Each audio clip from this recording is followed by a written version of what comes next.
show that just she caught with the fleece. Is that She caught with the quick flash to Adam Gase. That was awesome. Let him play. Her mind is great. Oh, it's so good. Henny Agar. Go watch it. Go watch it, folks. Too good. Tell you again every week. They are hilarious. Kind of might miss what she does. I don't know what she does in the off season, but I hope she sticks with it. Yeah. Let's just put it that way. You know what? Oh, wait. How?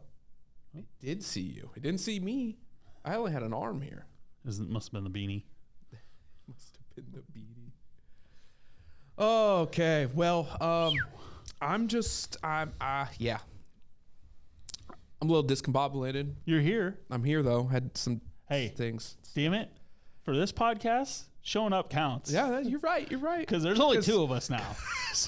Just the two. I don't see anybody else walking through that door. No, not at all. Oh, or responding for that matter. Yeah, that's the worst part. Yeah. But hey, here we are. Silence speaks volumes, right? So this tonight might be a little bit of. Wish the judge was that silent today. And no. That being said, that was my Annie Agar dig. That was. I like it. You should do that more often. Tonight's gonna be a little probably discombobulated, but we're gonna get in it. We'll be fine. I got my paper. Yeah, I got my paper. I mean, you don't ever pick before anyway, and I've got my paper, so ultimately we're fine. Yeah, I mean the show will be exactly the same. Let's be real. The show must go on. Let's be real on that. But let's go recap. Let's recap. Okay, college football. Notre Dame, number 13, go to USC. Yeah. USC was favored 5.5 points. Can't say I actually stayed up to watch that game. But yeah, what do you think? Besides it going precisely how you thought it. Yeah, I mean, we were kind of both on this one. You saw it as an under. I saw it as an over. To be fair, it went to 65. Right. So literally, I think we were both right there. Yeah. Caleb Williams, Heisman. It's over. Is it locked? I mean, because I think the bets were like minus 2,500. But here's the problem: is yes, he has another game, which he could perform poorly in, but the people that are trying to catch him don't have. I mean, unless you think Max Duggan has a chance to beat him for the Heisman, what would Max Duggan have to do against Kansas State and or in combination with Caleb Williams having to lay an egg? Caleb Williams would have to go under 100 yards in like 2 picks or more. And then Dugan would have to go 4 plus with 6 plus touchdowns, two rushing and 150. Right. And just because there's not very many games on, so people are going to be forced to watch. But that would just to get him in the conversation. Right. The body of work, in my opinion, But Dugan's been really good all year. He's just not going to get the notoriety. True. Caleb Williams hasn't gotten the notoriety. Like, if Hooker kept winning, didn't get hurt, whatever, and if Stroud beat Michigan, like, those guys weren't going to get the notoriety they deserve either. Correct. But they do now. Here they are. And Caleb Williams, mind you, was my Heisman pick. Yeah. So there's going to be something involved in me winning that. That's a season-long bet that's about to Money. If you would have put money on it, that would have been it. It's like USC to make the playoff. Sometimes you just know. And they could still lose. Yep. So They could not get out of that. But do we need to turn that light on, by the way? We probably do. All right. I don't think we did last week either, by the way. Is that? I think about it. Because I don't remember shutting it off. So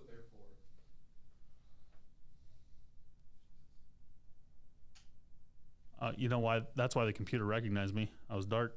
You were dark. I want to turn this one on eventually. The pulsating flashing light? We'll fix it. I gotta get the Christmas tree. There we go. Now that you guys can see me. Yeah. Yep. Will you smile for us? But yeah, that game, Notre Dame shot themselves in the foot a couple times. Quarterback play, unfortunately for them, has been not good. It's a fumble here or there, a poor decision, and then all of a sudden they're out of the game. And not really anything USC did specifically. Right. That was the big kind of Twitter talk. A couple of talking heads, how many times is USC going to get, fumbled to or a tip pass or whatever. Don't talk about tip passes, please.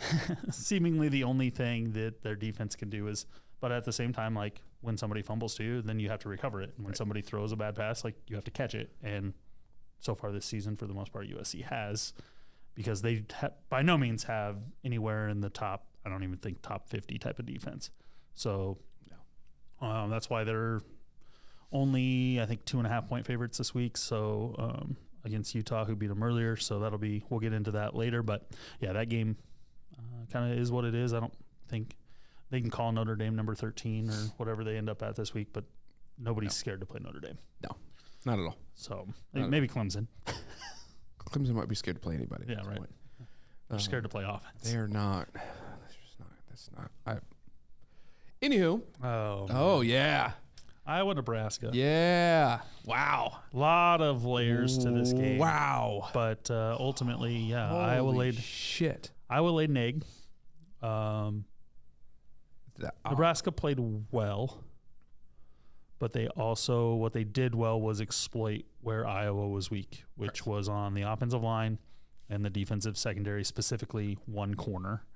And Nebraska made all of their offensive touchdowns through the one corner where DeJean got hurt. Mm-hmm. And poor defensive adjustments from that one position as far as giving that guy help, putting a better athlete in there. I don't know what the answer is. I'm not going to pretend that Phil Parker needs to be told how to play. I mean, he's coaching a top 3 efficiency defense in the country. So, but however, you shouldn't be exploited, to your point, as we were talking this weekend, by one guy being out if your defense is actually that good. Right. And then to attest to more of that, their D-line did not show up. No, they didn't get any pressure at all. There was no pressure. So not only does that mean more pressure on that replacement guy, but now you didn't scheme away from it. You just said, go ahead. Because they got pushed around in the running game a little bit too. They got.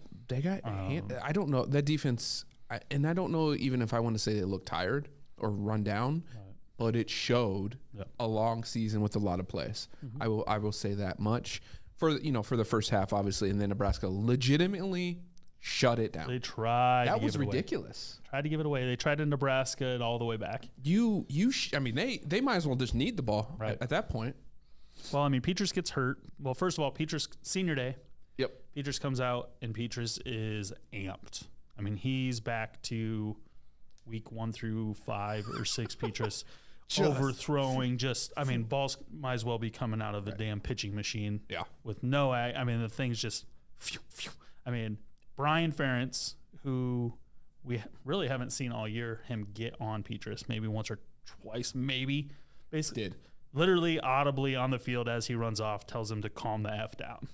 You can hear it on the stadium microphone. Calm the F down, because he is just amped. Had won the next drive. He did actually calm down a little bit. Unfortunately, then he got hurt. I'm going to say this, and things that I never thought I would say. I think if he stays in that game, they win. I cannot rule it out. Because I think the running game is more efficient with him. I agree. Because if Padilla is not going to run the ball as a quarterback when he comes in. That's a whole different conversation. Which it is, but just wrapping that all together, that is why I think that, because I agree. Padilla had to be willing to run when he got out of the pocket, because Padilla doesn't stand in the pocket. Right. And if he's not going to play backyard football, as Brian Ferentz hates, so my guess is he's been told not to run because of that. Then you can't play the position. I was just saying, though, the adjustments that Ferentz made when Padilla came in were going to be the adjustments anyway, I believe, because they went back to running the ball and they were getting yards, and those things happened. That should have happened with Petras, which most likely they would have won that game, I believe, as well. And then it just kept getting out of hand because they but I for sure think they win the game if DeJean doesn't go out, no matter who plays quarterback. Yeah. Like, I think you and I probably could have gone in there and played quarterback. But what was surprising is in the DeJean thing would have, first of all, that hit was awesome. Yeah. like the cleanest wide receiver hit I think I've seen in a very long time. Right. So let's get, respect that.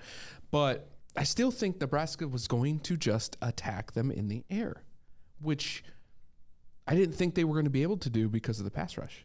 Right, but I don't think, with DeJean in there, it wouldn't have been. He's not giving up 3 scores. He doesn't give 3 scores. He's giving up 1. Okay, I'll give you 1 simply because if you keep attacking, you might get 1 where he's trying to guess. Yeah. You're not getting 3. No. Because on 2 of them is just simply lack of fundamental defense of I'm in the red zone. They can't run past me, and I just kept backpedaling. And let him cross my face. Right. Okay, fine. Go ahead. In the end zone, that's exactly what you do. But I've talked to a couple Iowa fans. They even said though, it's actually for the better that they're not in the Big Ten championship. They had to get beat to be okay, we need to fix some things. We'll mention it later, but Padilla is now in the portal. You've got rumors of McNamara coming. I mean, there's just so much going on that if I was in the Big Ten championship, the changes that probably need to happen, I don't think they do. Now they still might not, right? But they have the opportunity now to really take that time in the Big Ten. Personally, I believe they got better with the coaching changes in Wisconsin and Nebraska. Yeah. And then you still have USC, UCLA coming in 2 years. So Iowa has a very small window to get things changed before it could get ugly. It gets infinitely harder. It's going to get harder regardless. Because they're going to divisions are going to get taken away. So you're not going to get to play the pancakes of the week. Of the West. No, you're not. They've got a lot to get straightened out. With Ferentz still there, there might be minor changes. There's not going to be a major overhaul. So you have to get a guy or guys. You got to get your offensive line straightened out, and you've got to change the offensive coordinator. Yes, send your son back to dealing with the line because the line's been in shambles since he's been offensive coordinator. Right. Get him back there so that squares that up. Right. Come bring an OC that can adapt to the modern game a little more so for you. Mm-hmm. And, right the ship because your defense, you don't have a problem. You will not have a problem with that defense. Right.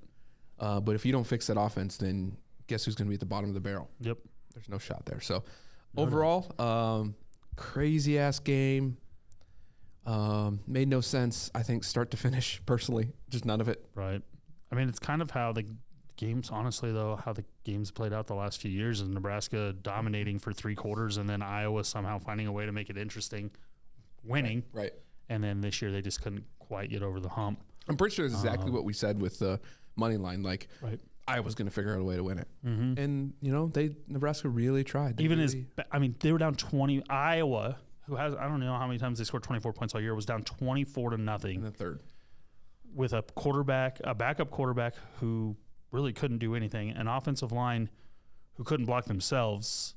They tried. And a corner who couldn't cover his own shadow. I did want to bring this up because I don't know who the hell I was arguing about this, but they were saying the O-line is just atrocious, and they were showing replays of when they went 5 wide, and they would always bring pressure. Mm-hmm. But this one they didn't. They actually dropped. I think they only rushed 4. Right. But they looked like they're overloading the left side and then just brought it, and everyone – do we have that on Twitter? I'm not sure, but – essentially the line zone blocked left, right?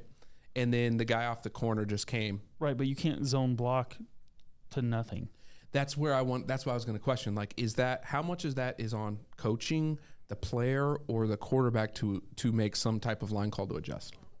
I don't think there can't be a line, if it's 3-step drop, fine. You can zone, you can just turn and block. That was shotgun 5-step, 7-step type of route. You have to block a guy in your area. That's just that. But that's what I've seen out of Iowa's offensive line all year, whereas the inherent natural things as far as Iowa's just good at it because their linemen are good. They're taught well. They do the instinctual things well. Right. What all of the things their defense does, their offensive line usually also does. And this year they just don't. They miss super obvious assignments. And again, you can argue one way or the other. Is it coaching? Is it the players just not picking up the scheme? You're 11 games into the season. I can't let a guy who lines up in a 3-point stance directly in front of me just run into the quarterback. Like, that's not the running backs guy. They only rushed 3, maybe 4 people that time. So yeah, I agree with you. He's lined up over you. You at least have to get a punch. Yeah. To look. Nothing. My other thing was the guard also, his guy disappeared. He had no one either. Right. Where was the look around and peel back? Where was any of that scenario? Those 2 guys just failed miserably. Right. Because there was no one on that side but one. It was 1-on-2 on the right side. Yeah. Well, actually, it was 1-on-0. Right. Because they didn't block, which led to a fumble and all that stuff. So I just wanted to get your opinion on that. No, just from your perspective. Just bad. Just bad. Like, just bad. All right. Well, hey, game of the week though, huh? Huh? Yeah.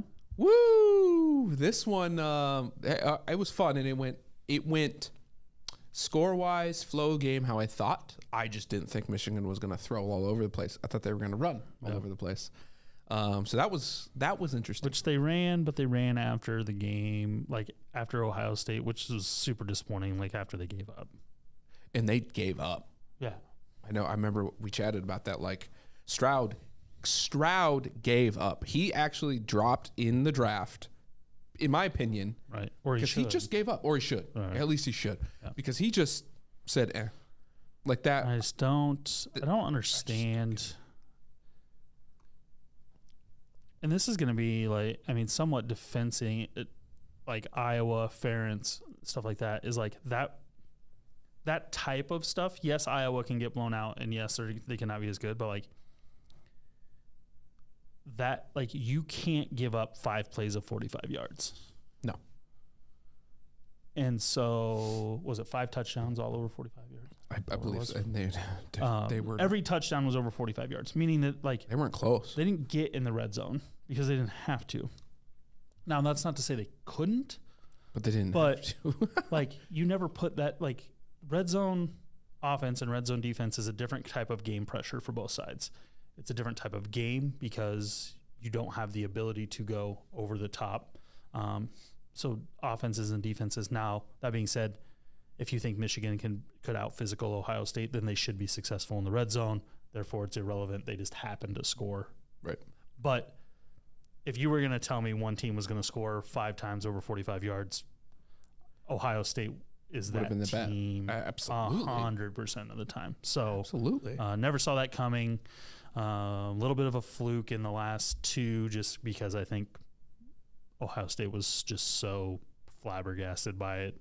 That last run, right, broke them.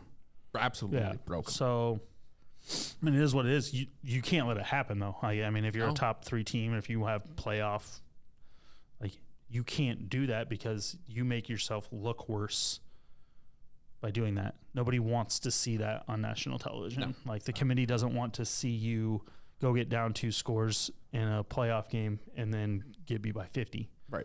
And so that's the fact that Ohio State had won every game by 10 plus points gives you a little bit of front runner. I love being ahead, but I don't do shit when I'm behind mentality. Right. Mm-hmm. And if you want competitive football games, you better show a little bit of. You would say that you want more TCUs, right? Who are in battling and win. Like, I mean, you look at all of them. I mean, you look at Alabama, you look at Michigan, you look at TCU. I mean, those teams have all been, you can call it battle tested, you can call it, escaping. It's like, it doesn't matter. Like, they've been in situations where we've either had to finish off games, we've had to come back from games, we've had to, and like that means something. Right. Michigan's been in first half dogfights half of their games. Now, a lot of games they've blown teams out and it's looked bigger than it was, but Michigan's been tied at half like the last 6 weeks, it feels like, and then all of a sudden they won by 3 touchdowns. Right. And it's like, yeah, but they had to grind to get there. And Ohio State really has to your point, you thought they were going to run, be able to grind it out, pull away in the second half. I didn't think they could throw the ball like that to ever get it to a point where they could grind it out in the second half. And ultimately that's where I was wrong. And Ohio State's defense was just not up to task. Exposed. And I've been saying it. They don't have that good of a defense. I would pick Michigan's defense. They just have playmakers. They have playmakers. They don't have a defense. Cohesive unit. So and that's an issue, and I'm glad it glaringly happened now. Now they still might make the playoffs, and we'll get to that talk later. But it was good to see. It was good to see. So on the week, I went 5-4. You went 3-6, which is really pitiful. Our best bets, Ole Miss lock. That didn't happen. Oregon lock. Well, that's good. However, we did cash in on the Clemson, South Carolina, though. Can we talk about the Oregon game? Yeah, go ahead. I have nothing. Okay, so Oregon State rivalry game. Absolutely. Oregon wins. They are in the Pac-12 championship. Control their own destiny. They are up 3 touchdowns. Excuse me? 3 touchdowns. They're up, 34-14 with 8:20 something to go in the game. The result is Oregon on 4th and 1 from the 4th and goal at the end of the game throws an incomplete pass to lose the game 38-34. How many passes did Oregon State throw in the last 8 minutes and 28 seconds? You would think. Take the under. You would think. It's under. Like 25. It's under. 20, 15, it's under. 10. What'd they do? 0. What? 0 They ran times. the ball down 3 scores and won? They threw the ball 2 times this whole second half. How is that? They ran the ball, I think it was 26 or 28 straight times to end the game. Gave up 24 unanswered points and lost the game 38-34 for a chance to still have a chance at the playoff, still have a chance at the Pac-12 championship, and be guaranteed a spot in the Rose Bowl, basically. And they did not throw 1 pass. To me, that's on the defense coordinator. Load up. They're only running. Stop the run. Go ahead, beat me deep then. Fine. And your offense needs and your offense has to do its job. But I'm saying, but at the same point, they did not put the ball in the air. I'm sorry. No. I'm not even going to put that on the offense. Right. Defense, you own this. This wasn't you were up a 3 scores. read option quarterback that was. You were up 3 scores with 8 minutes left. Mm-hmm. That is 100% on the defense. Yeah. Because mathematically, if they're running the ball, they have to go at least 2.5, 3 minutes, and that's with good chunks to score. Mm-hmm. And there's just not enough time. Right. Unless your offense, fumbled it away, which they didn't. So, that happened to... What the hell? I didn't know that. Wow. Yeah. So that's how that good job, game Oregon. Was lost. Oregon. Say Iowa almost made their comeback. I'm trying to think. There was another game that was very similar to that, too, where a team... I'll remember it as we go. Yeah. Spread lock... plus 14.5 for South Carolina. They were just straight up winners, which D-Gen pick hit at plus 500. The Georgia Tech 36.5, which I thought was a phenomenal number. Yeah.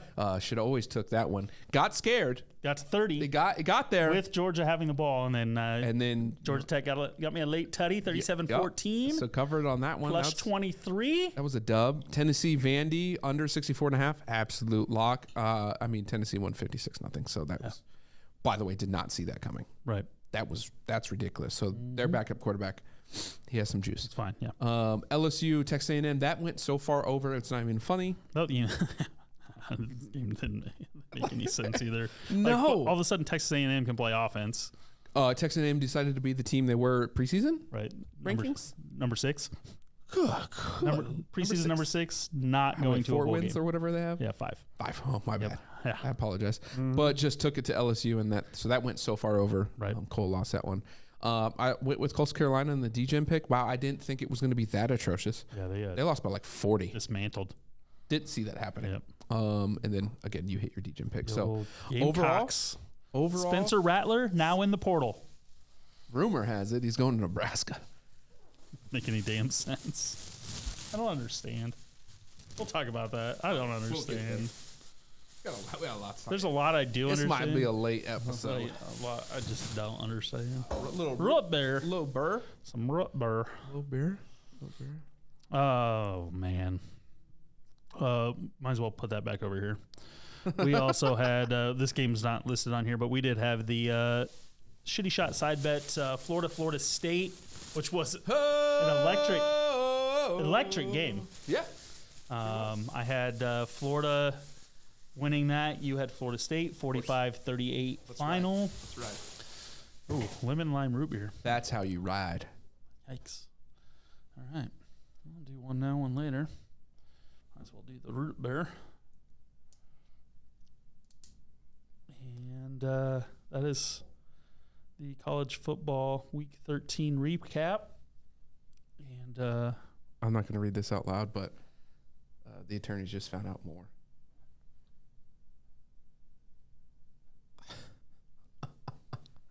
Like, to what end? Just felt like it. Doesn't care if he gets fired. Oh, fun. NFL. Wow. Poor. This went poorly for your boy, and it really came down to my own team. So we'll get to that. I don't want to. You want to ultimately came down to Monday Night Football. Well, that too. Also, that pit cover, baby. Never a doubt. Yeah, there was doubts.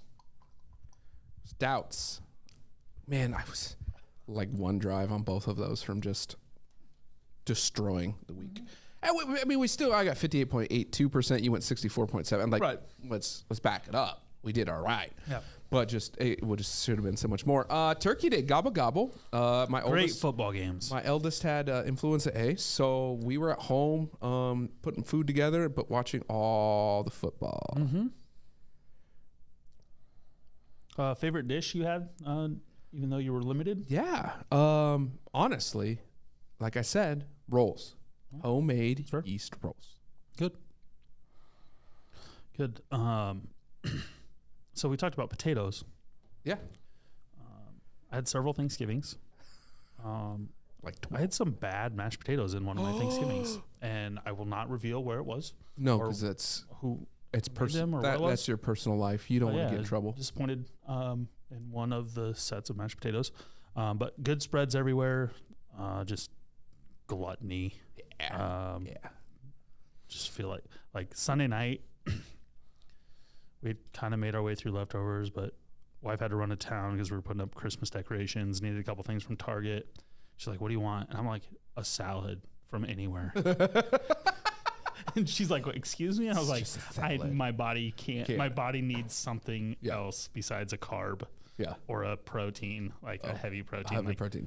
She's like, do you want anything? I was like, no, just salad. Like, I don't need chicken on my salad. Like, so I had soup and salad Sunday night to recover from Panera to try to recover from the. You know it's bad when right. Like that's just like 4 Thanksgivings. Just like no, I just can't. But yeah, had a lot of good dishes. One of my favorite dishes I had this week was actually it was a broccoli and cheese rice casserole. Broccoli and cheese and rice. Yeah, I love that. So like.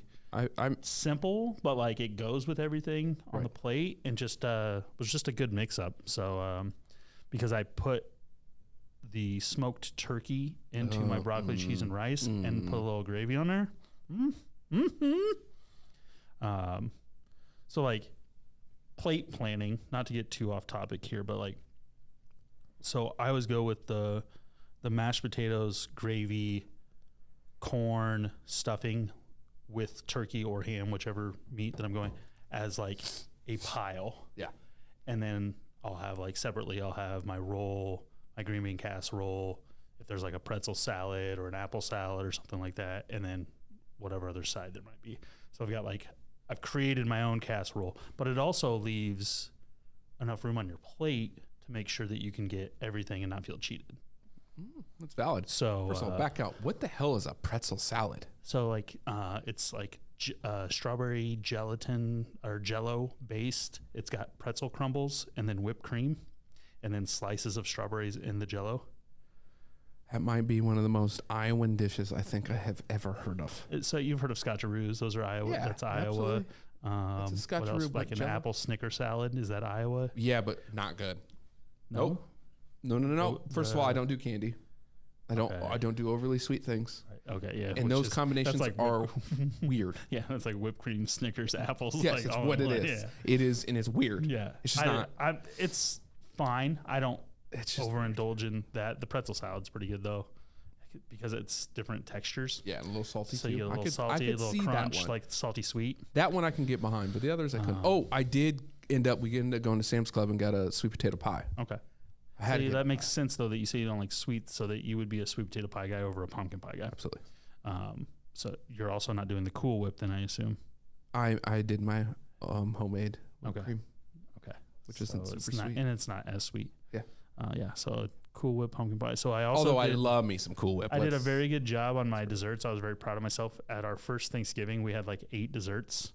So I'm talking we had cookies, we had caramel checks, we had 3 different types of pie, we had a chocolate 3-layer cake with caramel, and so I did like an appetizer size serving of all of them. Yeah, I was so proud of myself. That was good. It's like, and I didn't make myself miserable, and I didn't go back. Oh, it was good. Yes, so as far as like from the dessert perspective.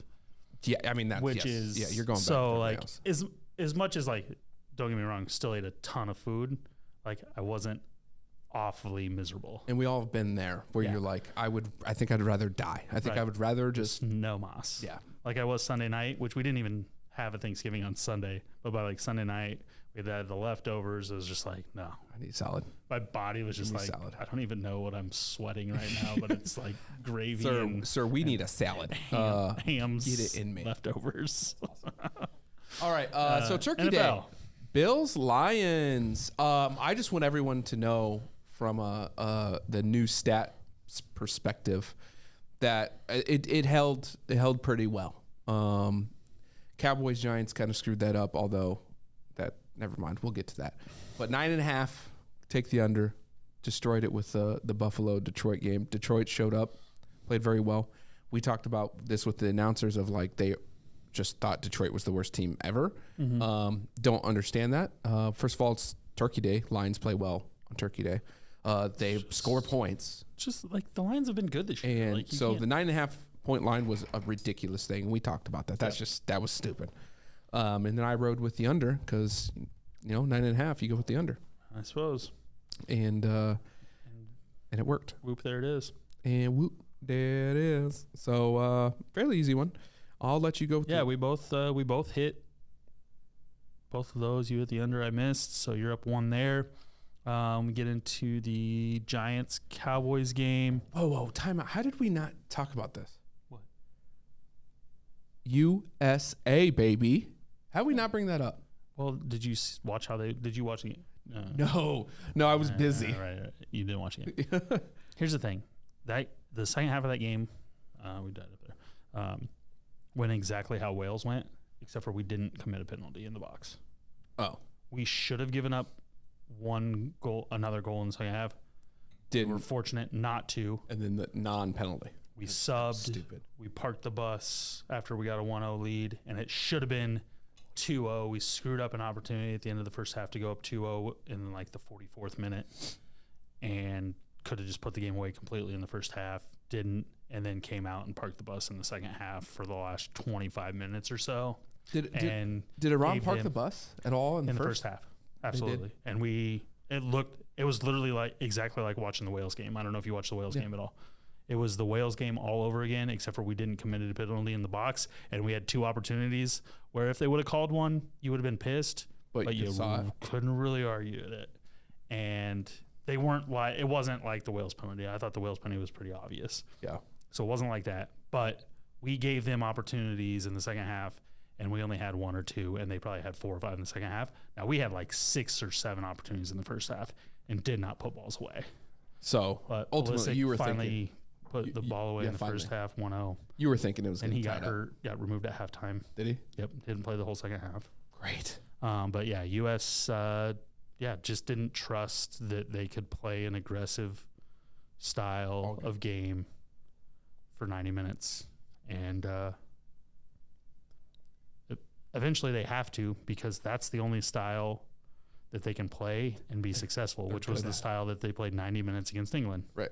Because it was 0-0. I hated that they only scored once in the first half simply because you knew what they were going to do in the second half. That's what they're coached to do. Yeah.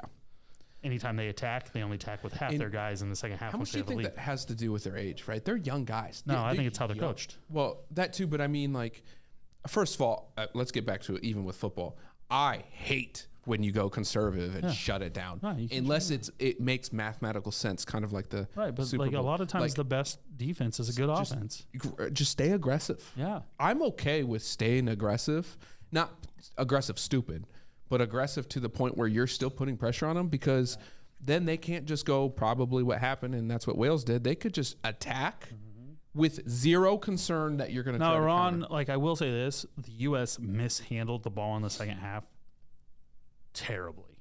They were not careful with the ball. And so on top of that, it made it feel worse because like first touches were bad. Ball handling was bad. Just like errant passes, errant ball handling on top of a lack of.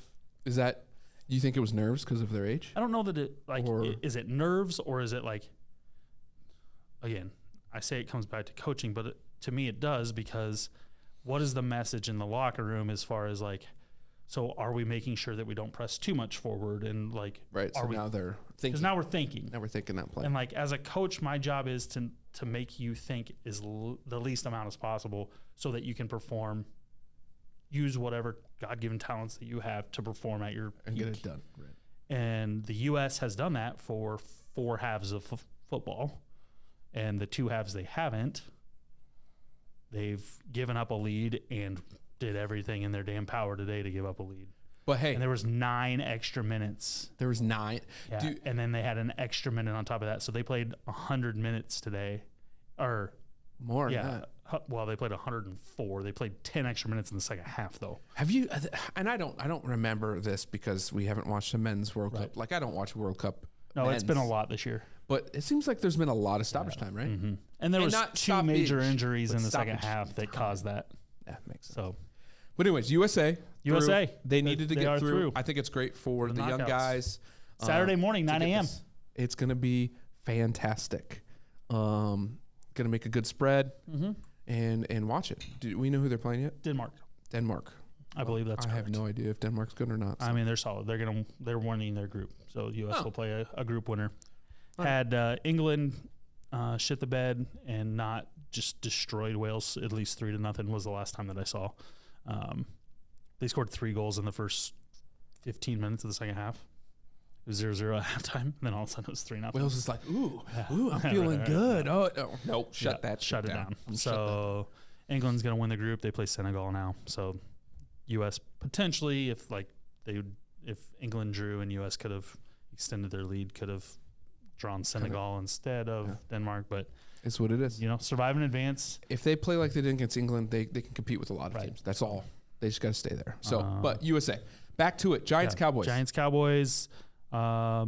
Game went exactly how I expected. Right up until there was 8 seconds left, and the Giants got a backdoor cover. Minus 9.5. So excited! I could not have messaged Cole faster. Yeah, I just want everyone to know that. Like as soon as it happened, I said backdoor cover, and I am in love. So it was backdoor cover and an over. All on that kind of sucks. Play, which we had the under. So that's why I say, like, literally for me, that game went 100% how I expected. Thought Dallas would win. Thought Dallas would cover, except for we let them score late. That also took the game over, and we both had the under on that. So not a lot to say. Like Dallas took care of business. They needed to. Giants are the only team in that division that's headed in the wrong direction. They get the Commanders this week. Huge game. I have a best bet on that game that we'll talk about. But Cowboys did what they needed to do. Zeke was much more involved, actually ran really well. He did. Didn't have any complaints. I try not to. I don't want to be overly negative when he gets too many carries, but Pollard is just the more explosive back, and I just always think that as long as he's getting the job done in other parts, even if Zeke's healthy, he still needs to be the featured guy just because he's the only one that can break everything. But Zeke did have 2 runs, I will say, where I would have expected him just to fall forward, and he actually did extended yardage plays. Maybe he is. I think he's healthier. Well, but do you think he's seeing that style and learning too? I mean, I think a little bit, but I think a little bit of it too is just the fact that he's fresher. Your legs are fresh enough that like you can do more than the fall forward. Yeah. And I do think he's seen Pollard break how many runs this year? It's like, shit. Well, damn. Like, right. Like, so I think it's a combination. So which is healthy. A good problem to have. Yeah, absolutely. The only thing I would say I was disappointed in is Pollard didn't get enough passes. Right.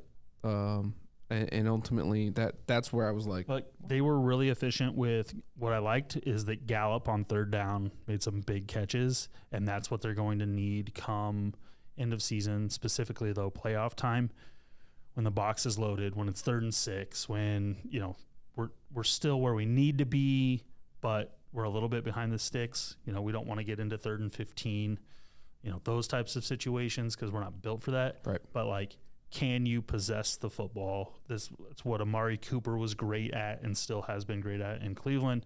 Is like we just need that other guy to go with Lamb as far as possessing the football, allowing your team to run the clock, allowing your team to grind out games, and eventually dominate a game because of that over 60 minutes. But that's what I saw this week. That was good. Need to continue that trend with the Colts this coming week. Patriots Vikings. Last Turkey Day game. I'm trying to figure that out. Minnesota. Taking care of business. Ugly game. Goonlocked on. What we've seen for the Patriots is, they're going to be a grind it team, and they gave it their all right up till the end. They should have. Vikings end up covering the 2.5. And at some point, we got to stop talking about the Vikings. Went over. I don't really care, but yes, 42.5. It worked. They're a feel good story though. They're a solid football team. So, we've kind of started rooting. Like, I feel like we've kind of started rooting for the Vikings. Yeah, we have. I think I also have them. Kirk Cousins is getting a grill, so that's just ridiculous. Something. But let's not delay anymore. Let's get into your Falcons. It's just not. Okay, so the game went exactly overall how I thought it would. Although I don't know why we picked over, because I said it was going to rain. And I just don't know why. But anyways, game went exactly how I thought. We played well. I thought we let Heineke get away with a little too much, but ran the ball against the best run defense in the league, or top 2 at least. So we could win. Like that's what I'm proud about. What irks me a little bit is we're down 6. Don't know if you guys know that's how much we lost by, but we're down 6 with like a minute and something left, 1st and goal. And like, actually it was 2nd and goal at this point. And in my mind, we have dominated them on the ground. I know we have to pass one of the downs. Like, that has to happen. Right. And I'm not actually upset with the play call, actually. Mm-hmm. I just wish it was on 3rd down. Right. Not 2nd down. Mm-hmm. And the reason for that is because I just believe that a quick pass like that, which, by the way, Patterson was wide open. Mm-hmm. It's a touchdown. Mm-hmm. Like, it's a touchdown if it does not get tipped. Right. Let's put it that way. 100%. But I just don't think that the defensive line was going to pass rush enough for him not to stand up and knock that ball down. Right. Like, a quick hitter there was not in time because they weren't going to go upfield. Right. They were getting gashed, and they were going to try to get their gaps to make sure that everyone filled their gaps and not got the 8 yards or whatever it was left. Right. So to me, it was not the play call, and it was not the throw. A tip pass. Sometimes tip passes, like if you hit him in the helmet, I get it as a quarterback, but no, that was just a. If I could do, and then he had a dive to catch the ball, so I'm okay with all of that. Just not on 2nd down. Right. I'd rather have it 3rd down where maybe they know everyone thinks on 3rd down you're throwing it. Right. I would think that as a defender, which means now I'm trying to get to you, which that lane's open. Mm-hmm. But the coverage, why would the coverage change? Yeah, it wouldn't have. Yep. No, and they would have got picked apart and won. And so we should have won, in my opinion. We literally should have won that game, which is frustrating. So my Atlanta story of your season, you and the Ravens. Yeah. The Ravens and the wild large birds do poorly at the end of games. Right. Poorly. Mm-hmm. So I went. Need to be a slightly smaller bird, like a eagle, maybe. Like an eagle, maybe. Yeah. I went Atlanta, and you went Washington. Yeah. And that was the difference. That was the difference. Legitimately the difference of the rest of the day, basically. Yeah. Except for Indy, which is actual difference. Whatever, Indy. Yeah. Packers, Eagles. This actually turned into like a game, which was a shootout. An everything shootout. So, but like, I got to get the stats on the running stats are ridiculous. Packers, Eagles was 46.5. Eagles favored by a touchdown. This game went over in the first half.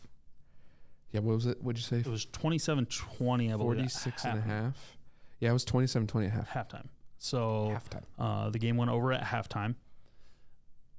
Two defenses who are supposed to be at least solid, above average, just got picked apart on both sides. Rodgers picked the Eagles defense apart. There was 842 total yards. And the Packers defense, the problem with the Packers defense is you would have thought the Packers defense was playing against Peyton Manning because they didn't think Jalen Hurts knew how to run the football. Astonishing. He ran for the 5th most yards that a quarterback has ever run for in NFL history. 17 for 157 yards at a 9.2 carry. Yeah. Now, you would also think that's all the rushing yards they gave up. No. Wait, there's more. Sanders went 21 for 143. Yeah. And Gainwell went for 8 for 39, and then Scott went 3 for 24. They averaged 7.4. If you got a handoff, you were getting 7 yards. 7.4 yards. Dare I say I could have got 4 yards to carry. Absolutely. By falling forward through the gaping holes there were in that Packers defense. And yet Rodgers, so the thumb, I think the thumb's broken at this point, or worse than broken. It's just done. Yeah. So he goes out, and Jordan Love comes in. Bomb, dart. Just who is this kid? Look good. Like, honestly, the release looked good. You can tell he's been practicing with Rodgers. The release is Rodgers-esque. It is. Which was weird to see a little bit. I wasn't expecting that much correlation in their physical attributes on the field. So, I mean, I think that was good for Packers fans if overall, but you lose the game. You start Love the rest of the 40 to 33. I don't think Rodgers can.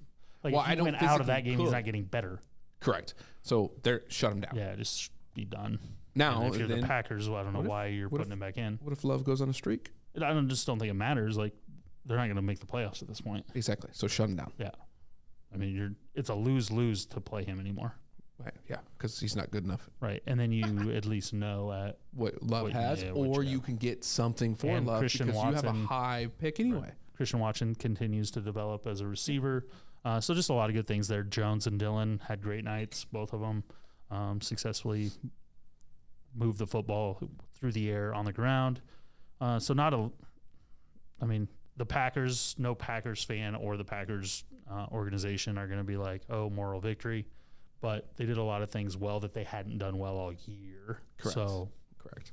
But Eagles win, push on the 7 at 40 to 33. And like we said, that game went over at halftime. We were on the under.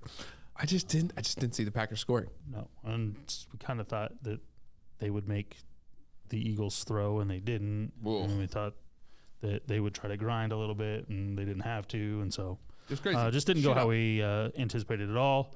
Last game, and depending on how you want to look at it, the deciding game, Monday Night Football, Steelers, Colts 2.5-point favorites at home, 39.5 the total. Both had the over. Hey! Which hit in the last possession? I'll verify. I believe. I'll verify. So,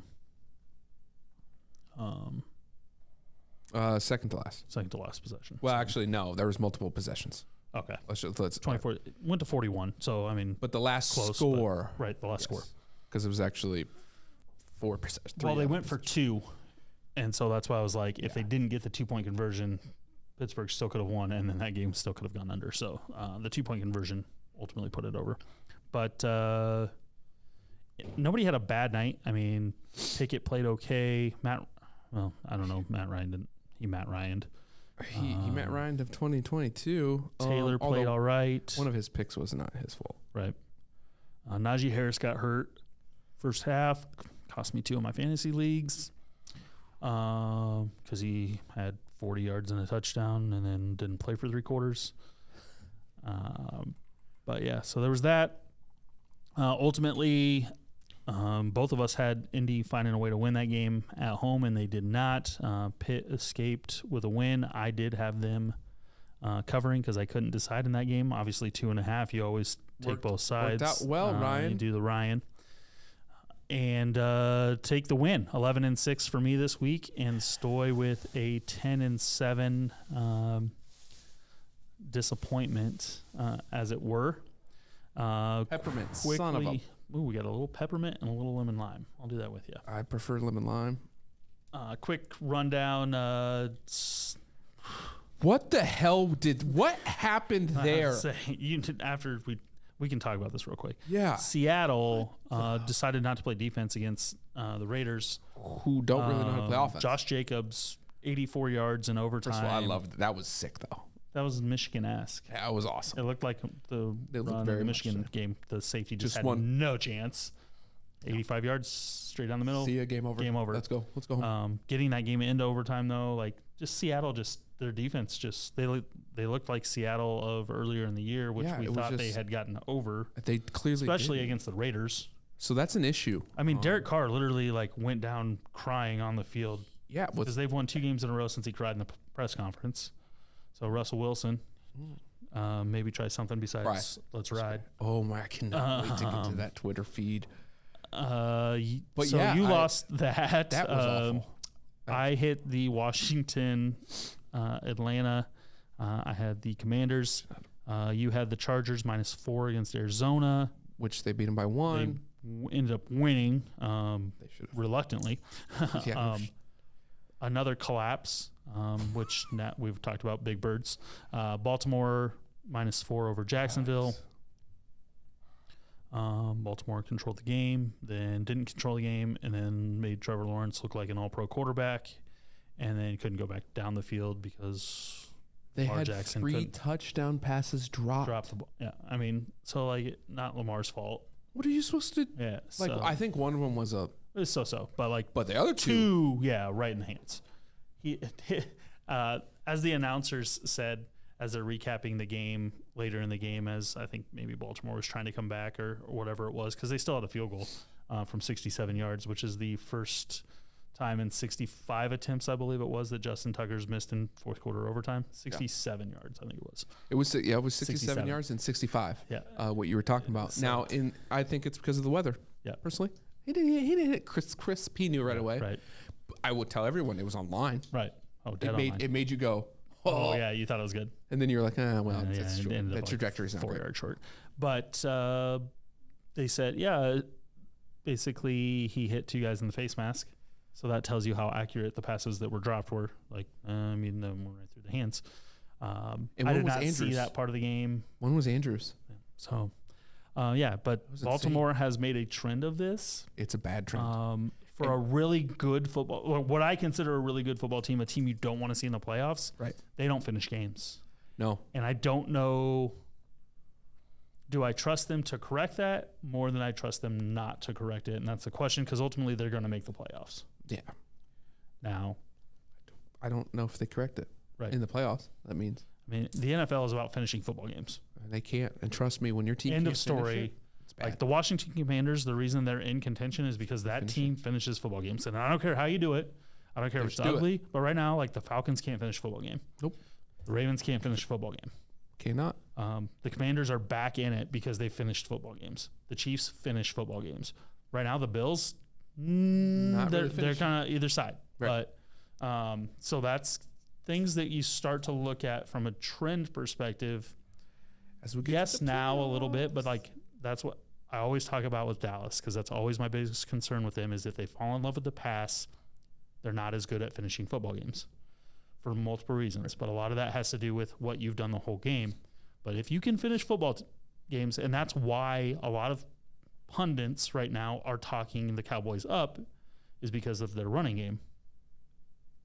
If you call the right plays, you can finish football games. I hate how much notoriety Dallas is getting right now. Drives me crazy. It only means one thing. It means one thing, and they play the Colts this week. It means a loss. So right at home. at home. But yes, those are kind of some trends we're seeing. Bengals also on the up and up as far as finishing football games. Correct. I had the over 42.5 of Cincinnati and Tennessee this weekend, and man, that was just. I mean, Cincinnati did find a way to win. Just thought there would be a little bit more offense, and there wasn't. You did have the under, the third string quarterback for the Rams. Playing against the Chiefs. Pretty easy under. Right. I mean, the only thing that was going over there is if the Chiefs having to put up 42. Right, and I just don't. They just didn't. Nor do I think they really would have. Right. The thing I like about the Chiefs, one, they're closing football games, but two, I like that they're, with Pacheco, committing to the run a little bit more. Yeah, which is really good. So that's good for them overall. Still, no one decides to they man up with Kelsey makes no damn sense. If you are on your side of the football field, do not man him because he will score. Right. Well, it's simple. Here's the thing that I haven't understood is that, like, with Cheetah, that makes sense. But, like, teams aren't making there's only Kelsey Valdez, really. Scantling, or Sky Moore, or, like, they're not making the peripheral receivers for the Chiefs beat them. They're allowing Kelsey to. Just like, hey. Which scares me for the Chiefs a little bit in the playoffs because you think that teams would figure that out. Double team? Don't. It's called a double team. No one has all year. It's called a double team. Put two guys on you think that. But you had the DGen pick of Chargers, Seahawks, Ravens. Got one of them. Gosh. And I had Detroit. Dang it. Good fight. Good fight. So we both hit one there. So, yeah. Ultimately, you take the NFL shot, I take the college shot. Which, by the way, it's funny because we're usually the opposite experts. If we go overall standings real quick, I'm closing this gap, you're closing that gap. Yeah. Makes a lot of damn sense. Right. That was gross. I don't like that. A little mouthwash. Yeah. All right. Lots of news this week. Oh, so much news, and I really hope that we don't get in trouble for it all. But if we do, we apologize, kind of, not really. I mean, we've got Heisman, which we've hit on a little bit. We don't have to probably get too deep into that. We got playoff coming out at 6. I didn't know what day. Playoff rankings, starts. And then we've got transfer portal, and coaching carousel. And that has nothing to do with. And that has, yeah. Let's see. Thursday. There we go. I'm still. Oh. There's our girl. This is how we know. Right. This is how we. No, was that the short? No, that's last week. Last week. All right. I need to make sure that there's no volume. So this is what I sent, knowing that Kirk Cousins in primetime has not been good. Yeah. Which Andy Agar hit on this week. You win one game in primetime and you act like it's your Super Bowl. Not that you would know what the Super Bowl is. Pretty good. But hey, they did. They win one. They win one. They win one.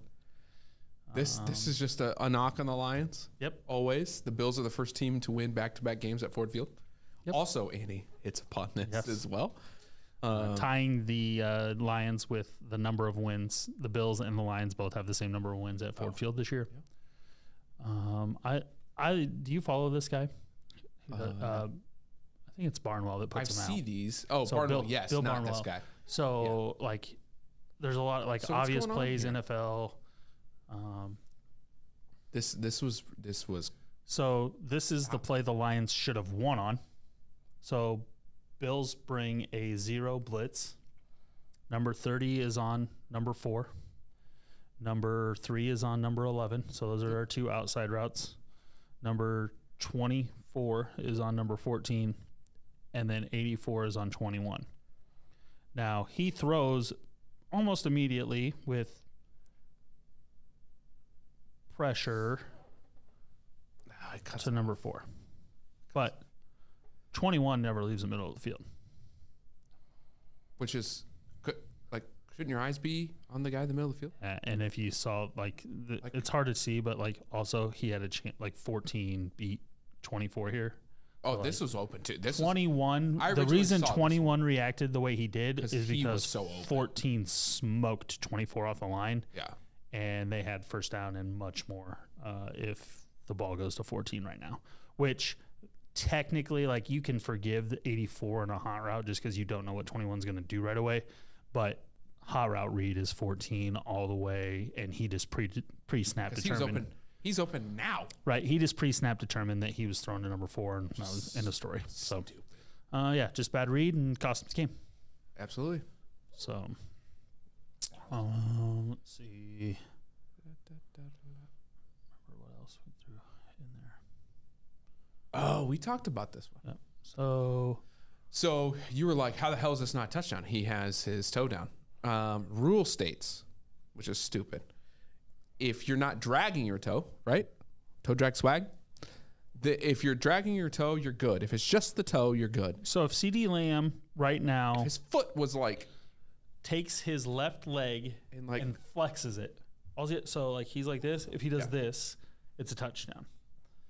What he's going to do is lay down, correct, and his foot and relax his knee. And since he did that, he's heel going to hit get out, called out of bounds because it has to be the whole foot. Which is, it's 2 different rules for the same rule. Yeah. Yeah. I mean, if I come down like this, fine. But at any point, if I come down with my toe in, that's a touchdown. It's just like if the ball crosses the plane, like, so I don't know if that rule will get looked at. It's a stupid rule. It's just, it's a dumb one. We see it maybe once a year, obviously. But yeah, this was not a touchdown for those scoring at home. Another reason why Dallas didn't cover. This one is that I love when the stats come up sometimes. I'm not a stat guy, but sometimes these are a little ridiculous.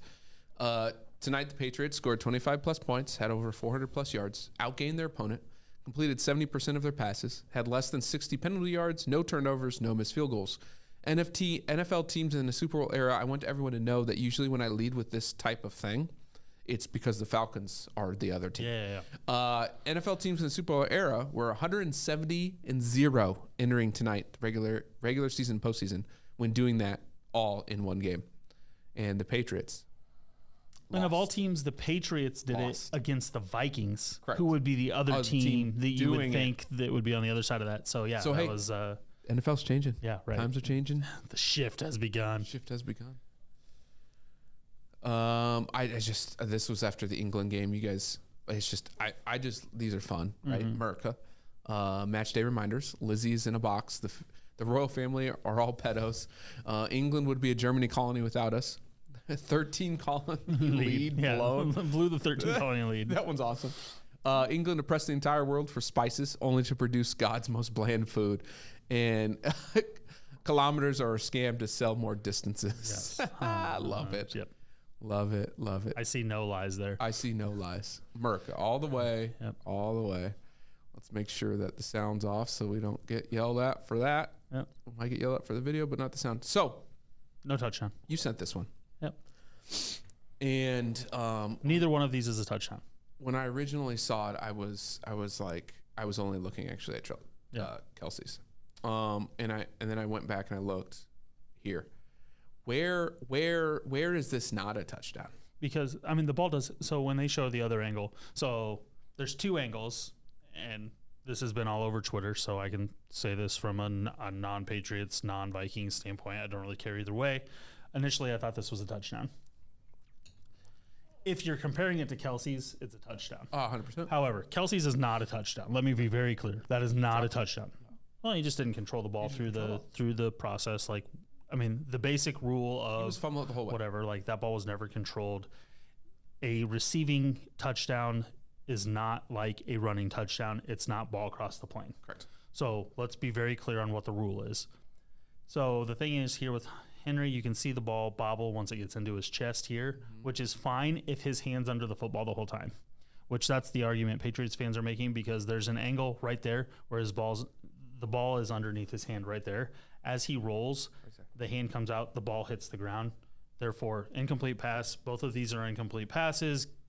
End of conversation. Right. I would be more passionate probably if one of these was my team, if it mattered. But ultimately, by the book, there's video evidence of both of these, and neither one of them are catches. The one that is more likely a catch was ruled an incomplete pass, though. That's what people were up in arms about.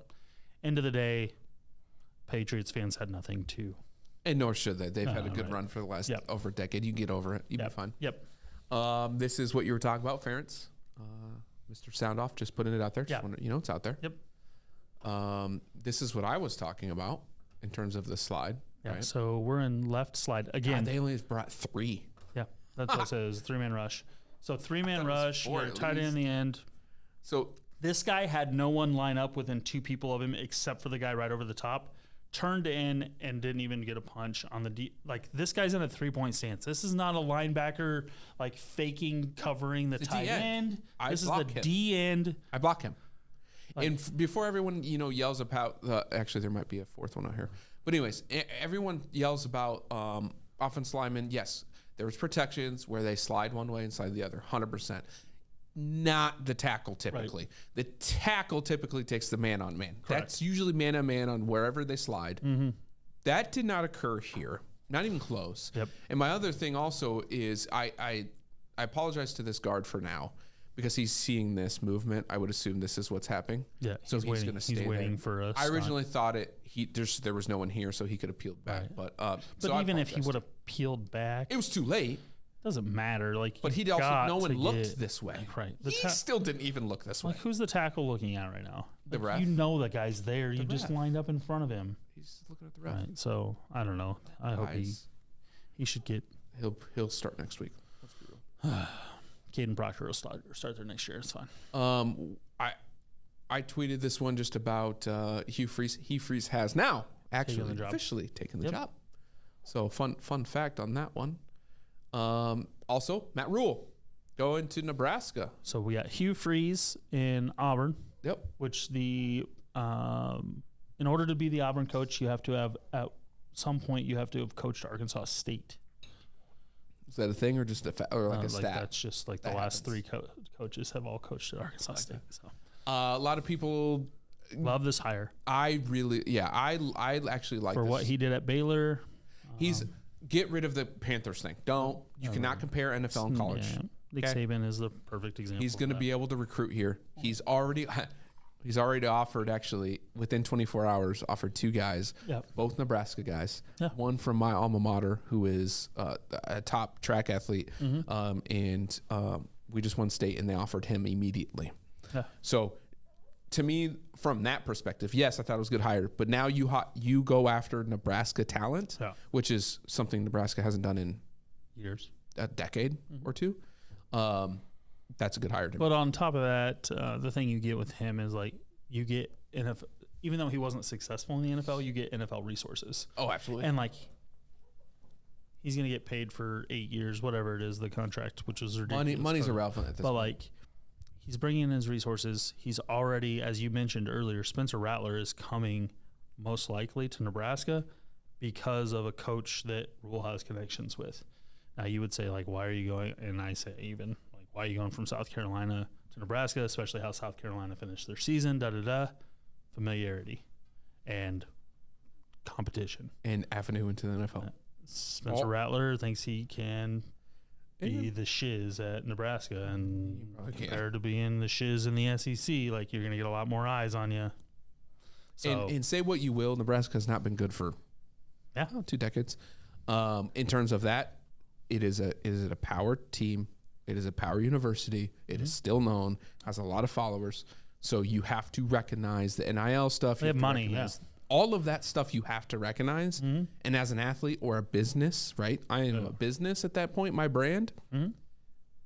That's a smart play for Rattler because he'll get way more exposure if he does that, right? And then the last hire before we get into this, we had Cincinnati coach. Help me. Can't. I can't. You mentioned his name earlier. I did, but I forgot. Yeah. Okay. Cincinnati coach going to He's going to Wisconsin. Good for Wisconsin. See him play in his day. Cannot remember his name right now. Gotcha.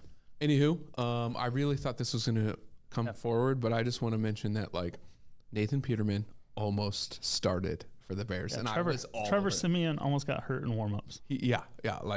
So ridiculous. A little bit of basketball. We got a lot of basketball coming up, so we'll definitely highlight some of that. But I wanted to put this out here for really one reason.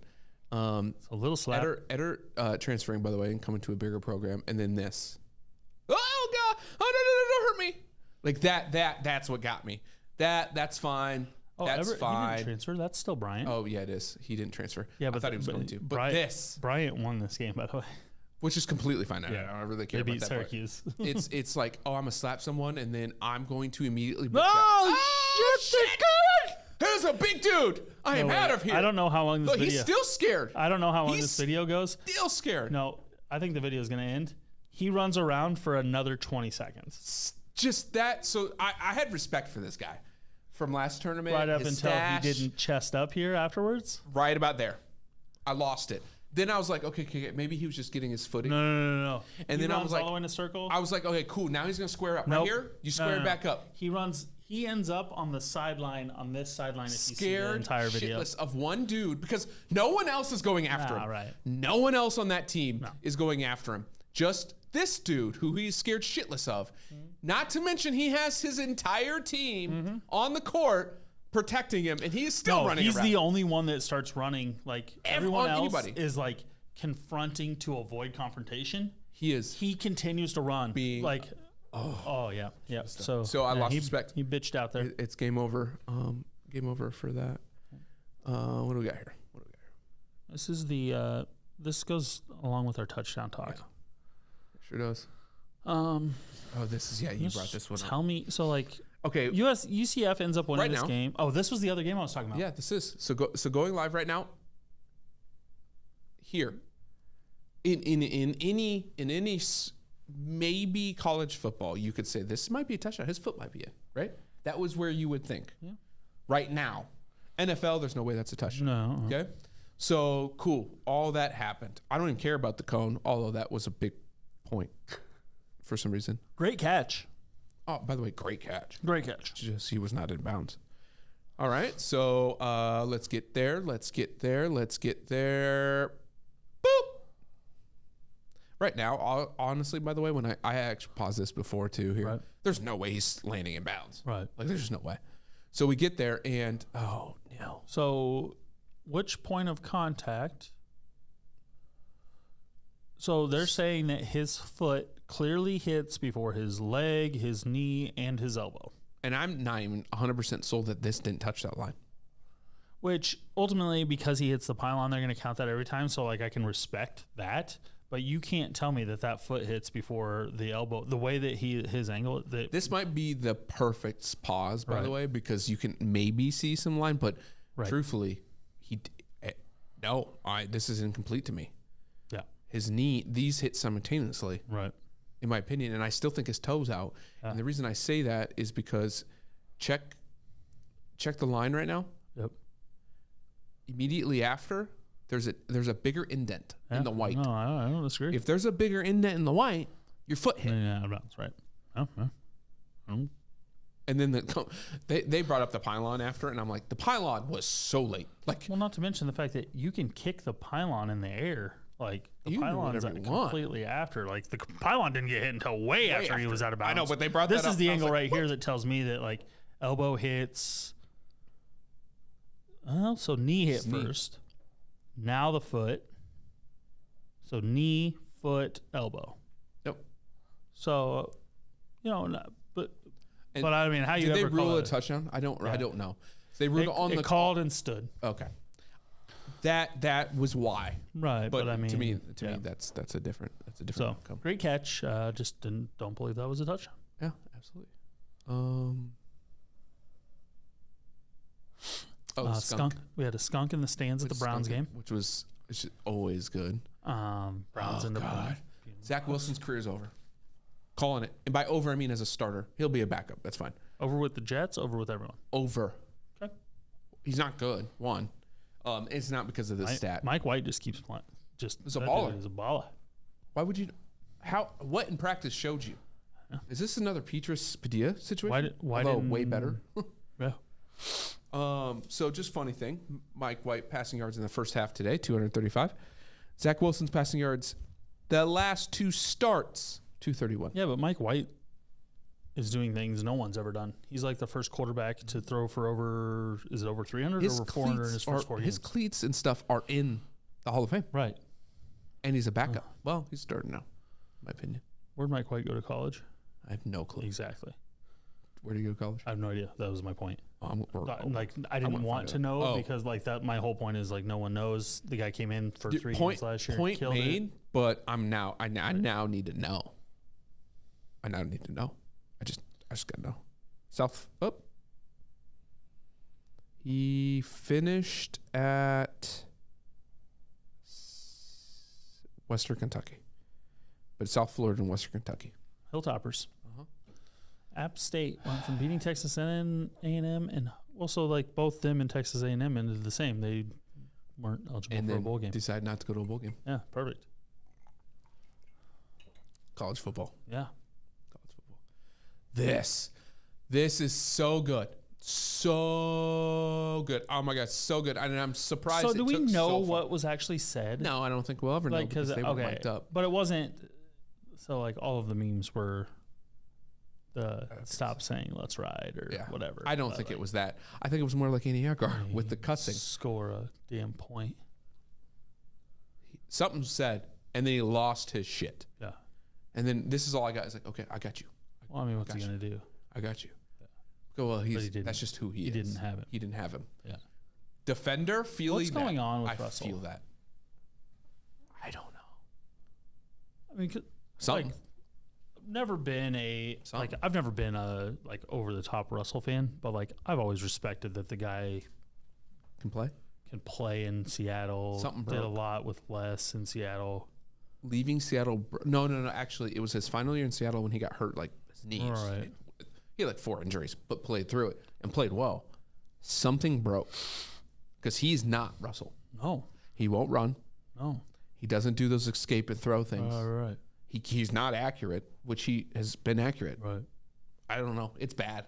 I mean, right here's the stat. Here it is right here. Broncos scored 10 points today, falling to the Panthers 23-10. Denver is now down to 14.27 points per game this season, the worst by any team in the NFL since 2000, the Browns. And they did 10.1. Yeah. And there's a ton of stats about him, and it's honestly like at this point, and we have a bunch of Broncos fans. You can scroll down. I had another Russell Wilson stat with the Achilles Smith. This one's. I mean, this is also Russ. First of all, Brian Burns is a fucking athlete, but just doing the Russ. Completely fair. And mocking him. Absolutely great. I love it.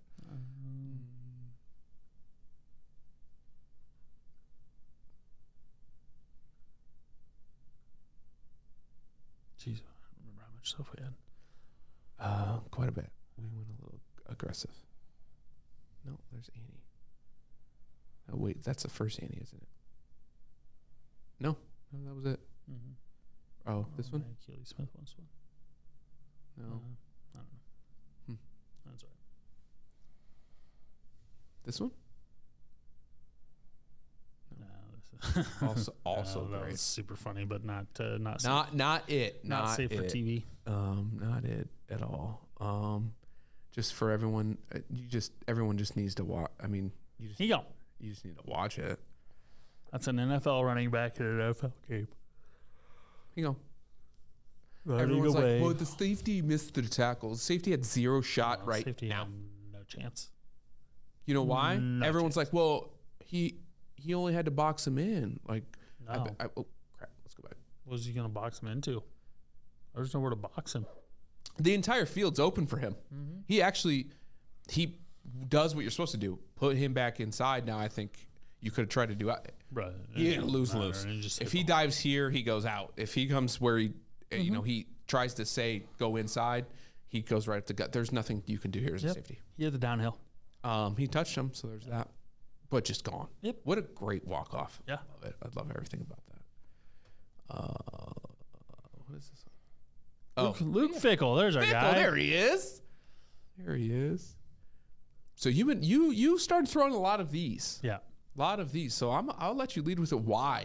So just a lot of college football playoff talk as far as 1 through 4 is going to be set tonight. Number 1, Georgia. Number 2, Michigan. Number 3, TCU. Number 4, USC. 5, 6, 7 are where the debate's going to begin. 5, 6, everyone's saying Ohio State, Alabama. Recency bias. People want to poop on Ohio State, and that's fine. Everybody needs to remember Ohio State has 1 loss, and it's to the team that they're going to rank number 2 tonight. So Ohio State should be 5th because even if you hate how they played, you hate how they gave up at the end of the game, ultimately their loss is to a team who could be 1 or could be 2 in the country. Alabama has lost twice to current number 7 and number 11. Now those 2 teams may move up a little bit, whatever. However, Alabama's best win is Texas. If you have any respect for what Texas did this year, then you didn't watch a lot of football. Kansas State beat Texas. TCU beat Texas. So if you want to argue that even TCU loses to Kansas State, TCU's only loss is still better than Alabama's wins. So Alabama cannot be in the playoff. Let me make that very clear. Tennessee beat Alabama head-to-head. They both have 2 losses. I don't care how you lost. I can argue the other side of Alabama lost 2 really close games. You didn't beat anybody. I don't care how close your losses were. You didn't beat anybody that was good. You got to beat somebody. Like, had they won some good games and then lost close ones, fine. You didn't beat anybody. You didn't beat anybody that deserves to be in my top 25. And so the fact that these conversations are going to happen, and ultimately they are, is like, as much as I hate how Ohio State lost, or I hate that USC could lose to Utah, and they already have once this year, and I hate how TCU could lose to Kansas State, and we both have predicted that at least one of those probably will happen, Alabama's not the team. Now, is Tennessee the team without their quarterback? I don't know. But ultimately, the answer is not Alabama. The answer is not. It's not Clemson. No, and this. And so your last one says if roles are reversed, no one would even entertain a 2-loss Ohio State being ranked ahead of a 1-loss Bama or TCU.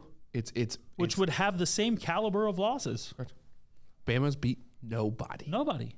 Now, again, they've played really close, entertaining games against very high-level opponents. But you didn't beat them. You didn't beat them. And you beat Texas. And you beat Ole Miss. Who are nobodies. Who Iowa's not scared to play. Mm-mm.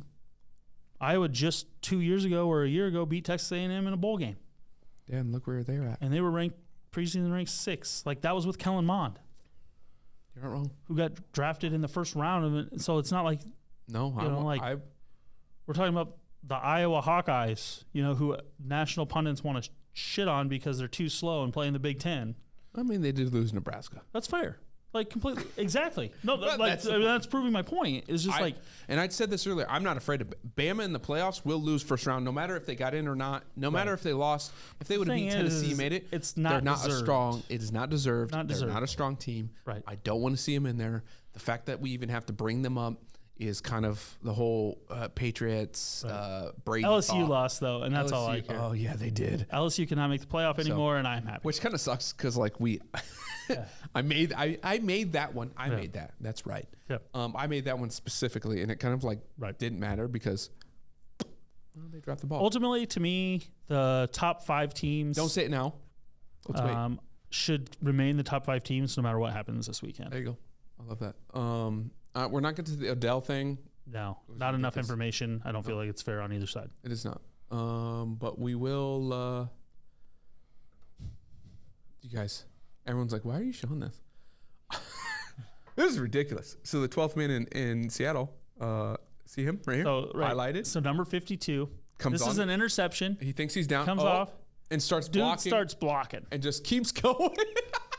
So he's first of all, he comes to celebrate. Mm-hmm. Seattle's at home, so this is the only reason this doesn't get called. Well, I don't actually. There's no way to know, though. There's no way to know. Like, everyone's like, why couldn't it get called? Impossible to know. Right. First of all, because they're looking here. Right. Every one of them are looking here. And then he runs directly up the sidelines, and he sells the shit out of it. And he's also a linebacker. Like, it's not a weird number. Do you think the team finds him or anything this week for that? The team doesn't, but I think NFL does. Okay, that makes NFL sense. will. They have to. That's great, though. Like, that's fantastic. Kudos to him. And like, the thing that I also like is that like he threw a block, but like the thing that would have pissed me off there is if he throws a cheap shot. Or if he throws like the block that scores, like those two things. That would have even pissed me off. That would have been more impressive. It would have. The thing that I didn't want him to do is go throw a cut block or go do something all right, that's so. And he did. He tapped this guy. Yep. Who was already blocked. Like, he threw an arm, but he made himself a part of the play. He is now famous. I don't know. Correct. Nobody knows him. His name, but they know him now. Correct. And he better run on that brand. Yep. I am the 12th man for the Seahawks. Because like official. Legitimately they're going to switch the 12th man mascot number to 52. And I guarantee the fans that do wear the 12th man stuff, his jerseys start getting 52 instead of 12. Yep. I would. So I love that. That was awesome. Great play. That was awesome. Here we go. Go ahead. Quarterbacks who have failed to reach 17 points in at least 8 of their first 10 starts of a season since 2000. Russell Wilson this year. I know who he is. Achilles Smith. Who? 2000. Bengals, number 1, 2, or 3 pick. Meaning top 3 picks, whatever pick they had that year. I'm pretty sure he was a number 1 overall pick. I want to say played at Oregon State. Oregon. Quarterback. Played at Oregon. First round. Oregon. Number 1. Let me pull up his wiki.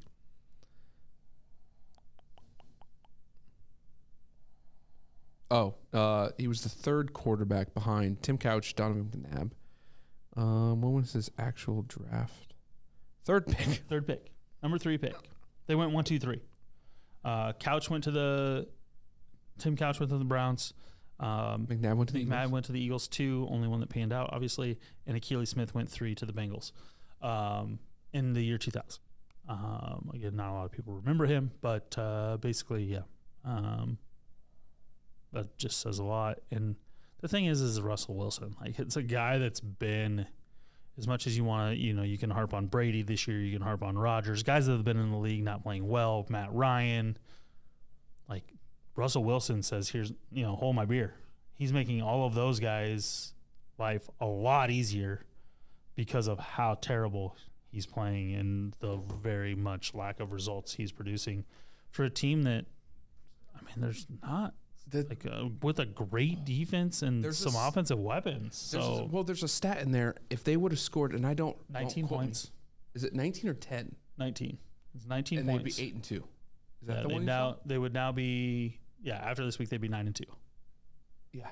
Say that again. How many points? So if Denver would have scored 19 points with Russell Wilson, and actually receivers in every game through the first 11 games, they would have lost this week, but they would be 9-2.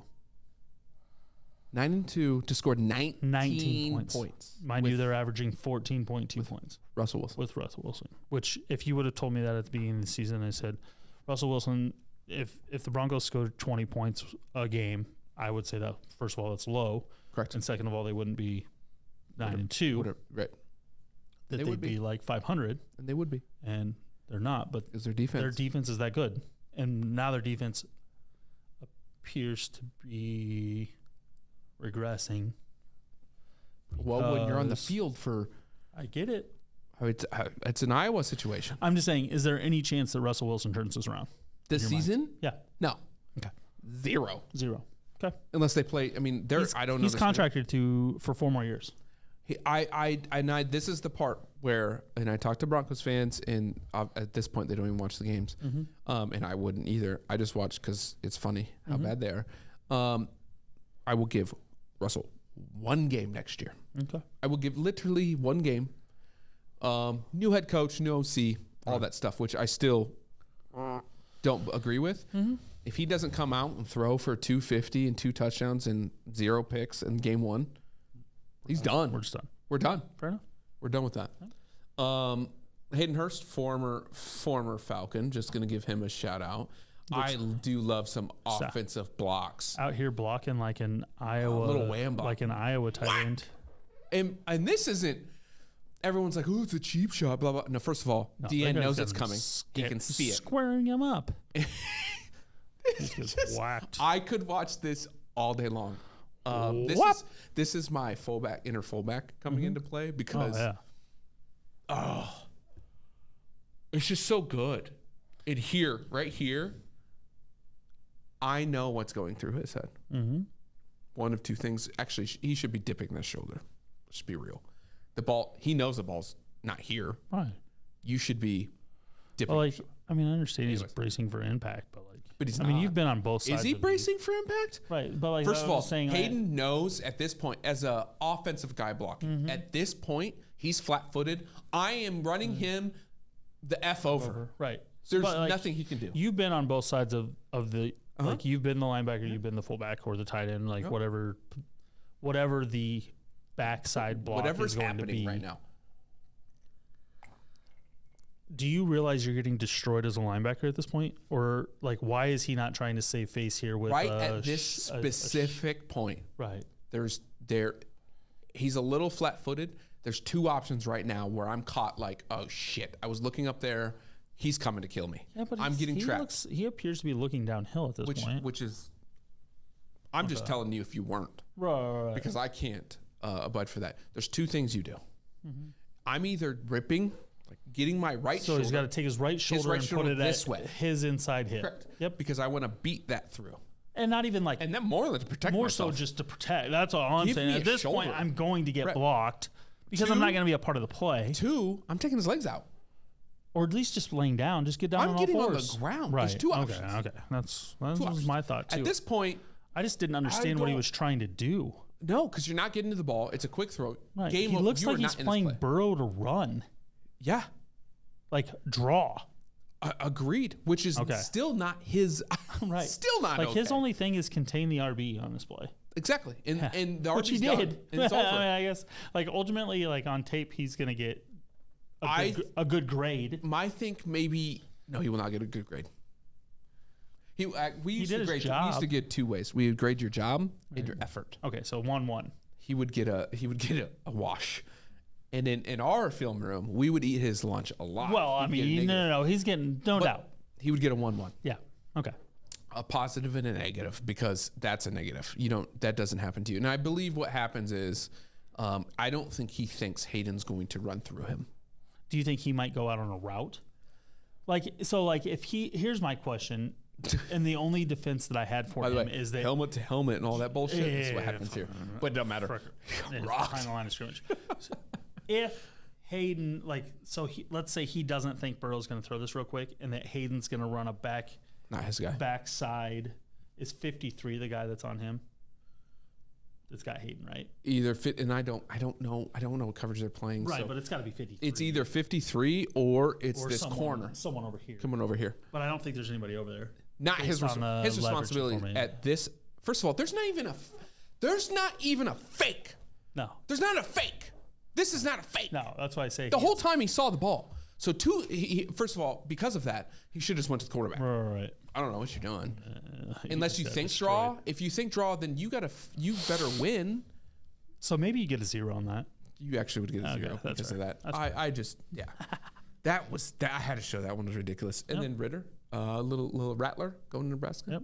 Throw that up there. That's what we talked about. Yeah, Satterfield. That's the guy I was talking about. We already talked about that one. Little Tigger. And withdraw this week. Yeah, and that wasn't this. This was more about the live. Like I wanted to get back to it. He was just reiterating what Rory said. The thing is, the bigger thing, and this is why Greg's gone, in my opinion. Mm-hmm. Yes, the Saudis, they have all the money and all that, but like ultimately, they want to push the game forward. Yeah. I mean, it's just reiterating a little more to that. This one's funny. The Rams are hosting the Broncos on Christmas Day. In an effort to minimize empty seats, the Rams are trying to persuade season ticket holders to donate their tickets to charity. Oh, that's so nice. Wow. This one happened today. This was great. This is great. And I tweeted about it because this poor kid jumps off sides and his team just beats the hell out of him. Yeah. And I basically tweeted like, oh, so that's how you get your D-line to quit from jumping off sides. Yeah. Wish I would have learned that earlier in life. Our girl, go check her out. And then Padilla, go in the portal. By the way, this whole time, we haven't been doing it. I didn't cut it over. Oh, that's fun. Oh.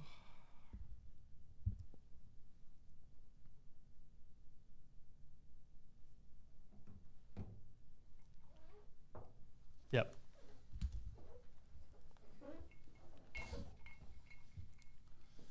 Good audio.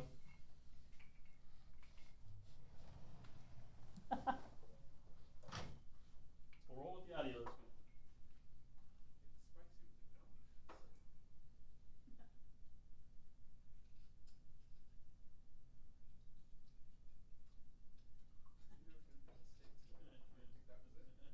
That wasn't the one I was in. Of all the things that could go wrong, that wasn't the one.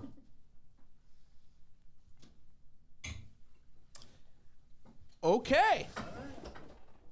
So I'm glad you guys all got to see that. For those that only listen, congrats. You got exactly what the people who get to see us do. Yeah.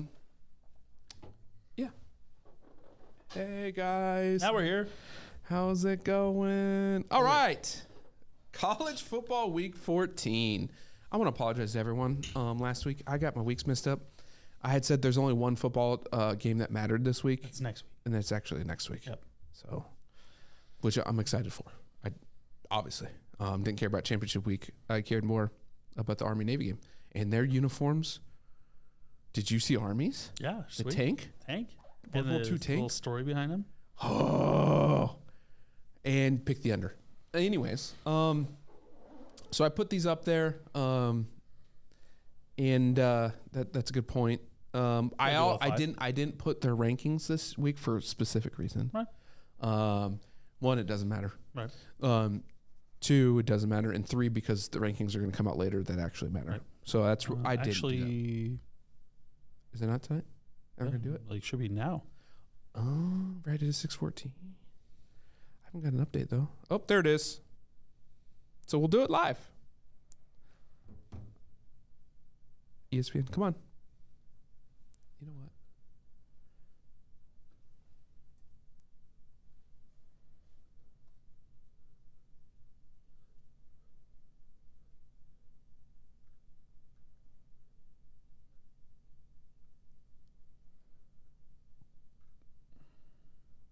Where is it? I just got the thing.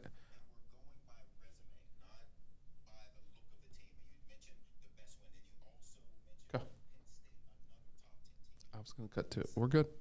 It's freaking loading.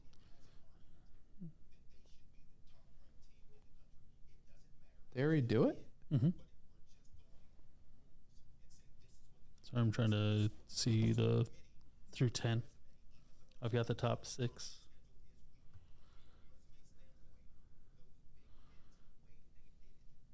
Come on. There we go. There you go. You got it.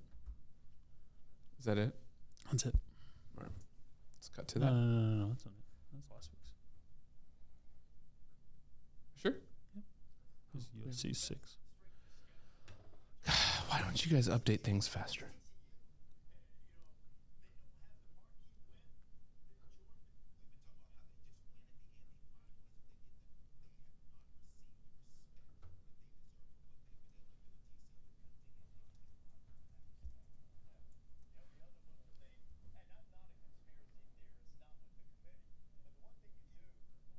All right, here it is.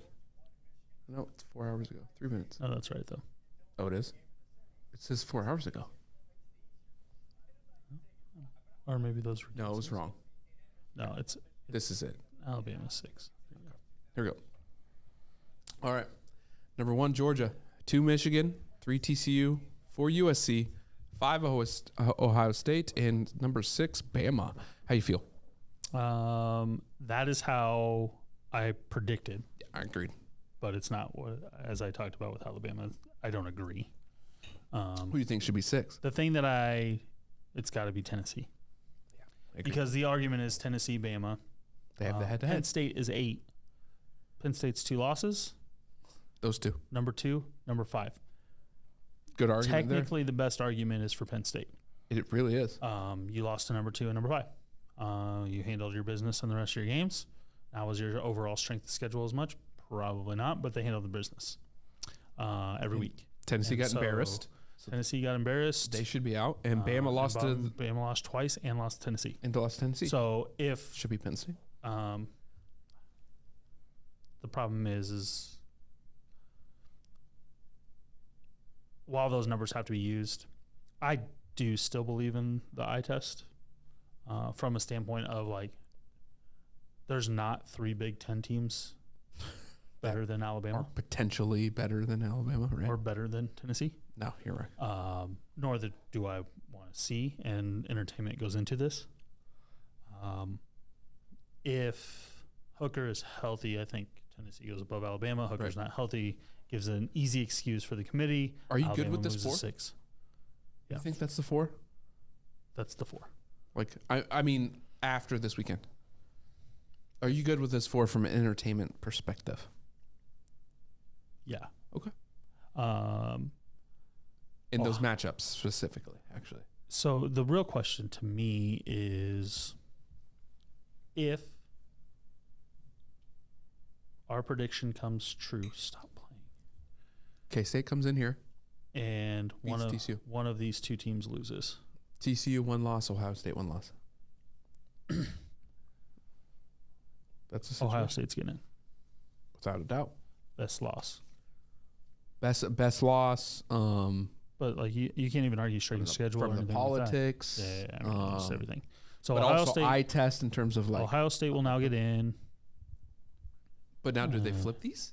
So TCU will move. USC goes to 3 because they won their championship. So we have Ohio State, Georgia. Even though Ohio State's win is their loss is better. Then yes, correct. But they didn't have to play the game, so I've got to give USC credit. So right now, not to mention you don't want the committee will not allow what the committee wants to see is TCU lose, USC win. They want to see a USC Michigan and a Georgia Ohio State matchup. Correct. And then they're fine if Ohio State Michigan meet again in the national championship, but not in the first round. Not in the first round. Correct. I agree. I agree. So the committee is rooting against TCU this week. They're probably cool. I mean, they're ultimately cool with this and cool. They're probably good overall, but they prefer Ohio State being. Yeah, you put Ohio State in there though, then, and look at those schools. They don't like TCU. I mean, granted, you're not seeing Alabama, but look at the schools. The backing of these 3 and this one. I mean, not to mention the only thing you're missing is Texas. You know, the other play on that is it's actually 3 Big Ten teams, and that's what they're going to play on. Yep. So it actually makes more sense from a standpoint of money, marketability. Yeah. Ohio State gets in over TCU. Now they would love to have, whether it be Alabama, whether it be, dare I even say Texas A&M, but Texas, Alabama, Texas, Ohio State. They just can't make it happen. Right. They're not going to make it happen. Penn State, a little bit, but not as much as Ohio State or Alabama. Tennessee, I think, brings eyeballs to the screens. Right. Great support there. But in this scenario, the team they don't want to see in there is TCU. TCU does not want to be in. Yes, but TCU's up to 3, as they deserve to be. You can argue Michigan should be 1, honestly. Yeah. But again, Georgia needs to be uprooted before that happens. Right. So Georgia, Michigan, TCU, USC. The thing that I'm just so happy that they got right is that they did not overrank Alabama above Ohio State. Do I think they lost it? Yes. I'd have lost it. Lost it. But, I mean, here we are. Here we are. So. Here we go. All right. Off to the college football. Who's 9-10? Do we know? I know 7-8 are Tennessee and Penn State. I just didn't know who 9 and 10 were. Kansas State's 10th, by the way. It says it right there. So here's the problem. Penn State's 8. Yep. Tennessee 7. Utah's 11. Oh, I just need 7. Why would you skip all of them but 7? Why is this? Oh, is this it? Yes. Tennessee. Oh, let me cut to it. This is it. Clemson's still 9. That is what are you doing? Ridiculous. Right. Man, I watched that Washington State game. Washington put up 705 yards of offense at 1 a.m. Yeah, that's when the game lasted till, but it was like a 54-33 game. I couldn't even fathom giving up 705 yards in 2 games, let alone Michael Penix. I mean, Washington looked the real deal. I mean, their defense didn't look great. I'm gonna get at you with this one. But there's 2 teams that you're not high on at all. LSU, I think, is overranked here. But Florida State at 13. Yeah, get the hell Do out they of here. deserve it? No. Oh, teams scared to play Florida State. All these teams, every one of them. No, not really. That's fair. Team also, let's see. As I look down through most overranked teams in the top 25. How many overranked teams are? I'll start with number 25. That team does not deserve to be ranked. No, that was because of preseason. Yep. Mississippi State. No. North Carolina. No. They played like garbage. I don't know what happened. Yeah. I don't know what happened either. Yeah. UCF, I'd give them to them. I don't know about at 22. They're in the top 25. Right, but like all of these teams, here's the thing is 20 through 25, every one of those teams, you could pick 5 other teams. And be okay with it. Between 25 and 40. And be okay with it. And be perfectly fine. Absolutely, you're not wrong. Okay, so I'm removing all 5 of those teams from the are you scared to play a top 25 team list. 19, South Carolina, deserved. Yep. You've beat 2 great teams. You're good. In hostile environments when they had a lot to play for. Which is the 2 weeks in a row. Important. That's so important. So much to play for. Like not. You know what? To me, they deserve actually a top 15. For South Carolina, Florida State. Give me Florida State, baby. No, honestly. Here's the thing. Go down the list. South Carolina, Tulane, UCLA, so South Carolina to me. Oregon State, LSU, South Carolina to me should be 12. 13. 12, 13. Yep. 100%. Like I don't give a shit, but they're above Florida State, so kick them down. That's fine. Okay, let's go down the list here. First of all, Oregon State beat Oregon. Oregon's a better football team. They're 15-16. I don't care what, like whatever. It doesn't matter. Like whatever happened. Oregon's a better football team than Oregon State, LSU, Florida State. Beat Utah by 4 touchdowns, I think.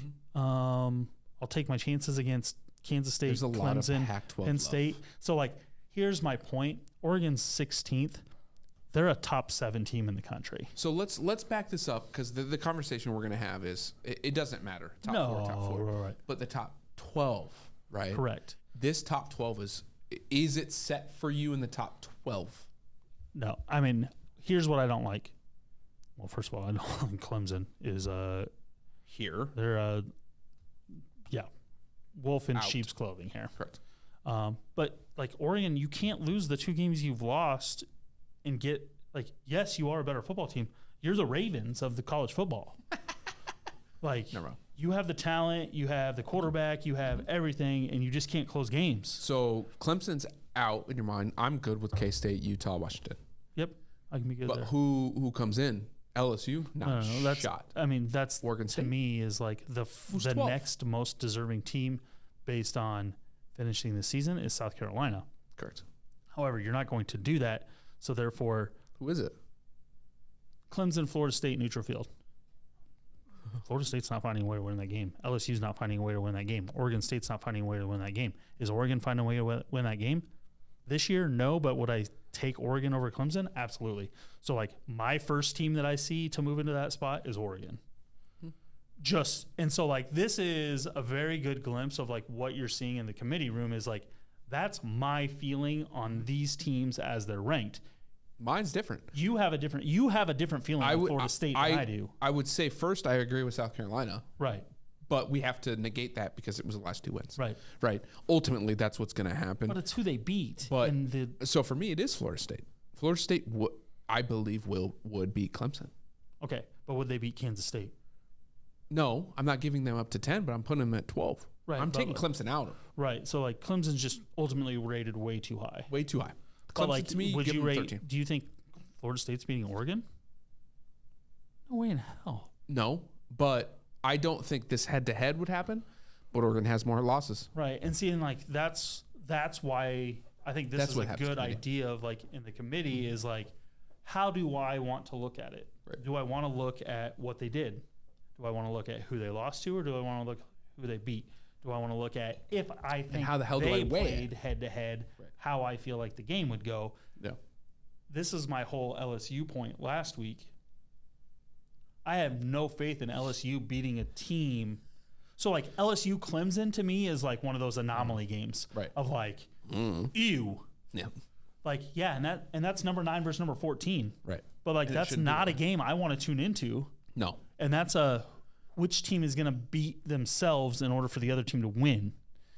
And that's how I feel about Florida State as well. They played a 45-38 game against a Florida team who's got 3 or 4 wins this year. Rivalry in-state game?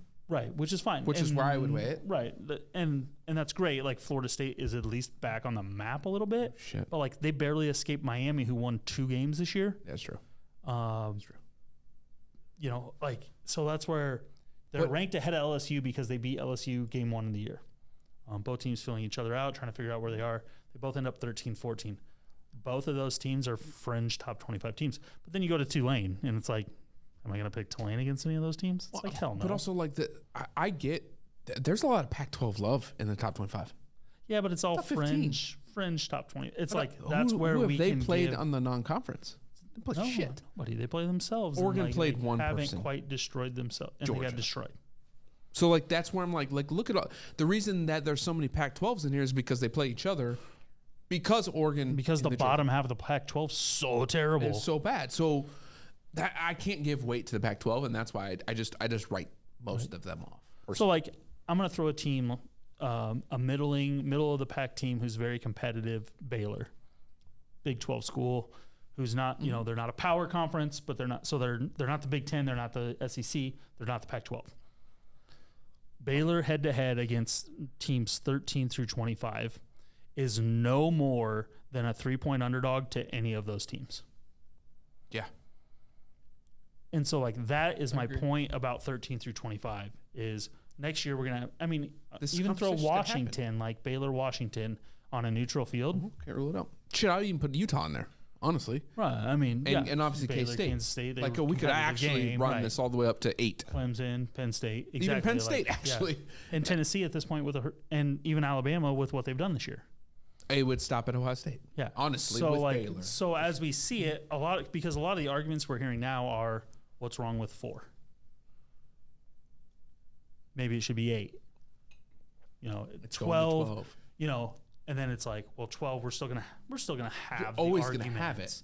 But what did Florida State do to deserve to have an argument? What did LSU deserve to have an argument? What did Oregon State, Oregon, UCLA, Tulane do to have an argument? They didn't do enough. They lost too many football games. They had chances to better themselves enough to be in the top 12. What Washington did on Saturday night got them to 12. Yeah, absolutely. And so, like, if I'm arguing for a 12-team playoff, maybe I can, like I said, of the top 12, maybe I can argue one team shouldn't be in. And if that's the case, then they're doing a pretty damn good job. That's exactly what I would. This is as good a job as I think the committee's done. Now I think the cards have fallen for them to be able to do that. But chaos can happen this weekend. But they could have put Alabama over Ohio State. I'd have lost. And if they did, we would have had a lot of questions. Right. Here's the problem. They have one more week. They sure do. Technically speaking, they can still move those. However, number 5, number 6, number 7, number 8, number 12. 10? Nope. 7 or 8, 9, 10, and 11 all play this weekend. Or no, 9, 10, and 11 all play this weekend. 5, 6, 7, 8, none of them play. 5, 6, 7, 8 can't move up. 9, 10, 11. Without somebody losing. They win. They should move above. That's the question. Does Clemson beating North Carolina matter? Number 23. Mm-hmm. Matter. More than Penn State not playing, Tennessee not playing, Alabama not playing, Ohio State not playing. North Carolina's 23. It's not a better win than Clemson already has, and it's not a better win than anybody else has on their schedule already. They just have to play one more game. My opinion, not. Does it matter if they lose? It doesn't matter. They're not. I mean, if we're talking about 12 teams. The thing is, they're going to win if they. So here's where this is going to come in: is that you're going to get into these conference championship games, and Clemson would have a chance to lose their way out while other teams don't have to play. Yeah, and should you be able to lose your way out? In my opinion, yes. If you want to be in the playoff, win the damn game. It's your conference championship. Oh, I don't disagree. Kansas State, they're playing. So here's the Kansas State scenario. They're playing the number 3 team in the country. They're number 10. They're locked. They're locked no matter what. They lose to number 3. If you lose to a team ranked ahead of you, you can't lose your position. Locked. But should that be a rule? I don't know if it's a rule, but like in my ranking, how I would think they're locked. But like that's my K-State's question. Going in no matter though, what. Is as we get to 12 teams, we're going to see more of this because of conference championships. Now, maybe we start going away from conference championships, as I think they should, but Kansas State wins. Clearly, they're in. TCU's not getting knocked out of the top 12. Now, they might get knocked out of the top 4. Maybe. But most likely. If Kansas State loses to a higher-ranked team, there's no reason that Florida State should now be ahead of Kansas State because they lost to a number 3 team while Florida State did nothing. Not chance. And that's where I think that should be a rule, though, come next year. Right. If you're a top 12 playing each other, and the other team doesn't have to play, you're locked in. You're locked, right? You have to be locked in. Utah can't lose to USC this weekend and then be moved below Florida State. No. Not a shot. Who didn't play. Or Washington, or any of them. No. Or LSU if they lose to Georgia. Right. If you play and you're playing someone who is ranked above you. So, like, let's say LSU lose a close game to Georgia, 14 versus number 1 in the SEC championship. Mm-hmm. But and everyone Utah else loses by 2 touchdowns to USC. Yeah. So does LSU get to move up to 11 because they played a really close game with a team and lost? They would move to 12 because Washington didn't play. Right. They get to move up for losing? Oh, LSU, you said. Oh, sorry, my bad. They lost. Yeah, so I'm talking about a team. They lost a really good game to a good team. Do you get to move up for losing? Do you get to move ahead of Florida State? Do you get to move ahead of Clemson, Penn State, like if those teams lose? Yes, my opinion.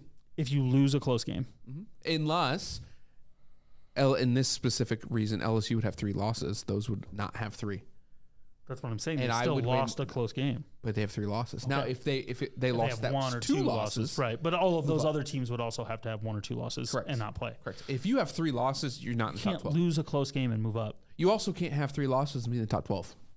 Well, I mean, unless they all have freaking 3. Which, I mean, you're going to have 2 teams at least that have 3 I also think, though, if we were doing top 12, that top 12 doesn't look like that. If we're talking about a top 12 being in the playoffs, that top 12 is not what the committee picks. Oh, I think it is. I don't. Where do you think the movement is?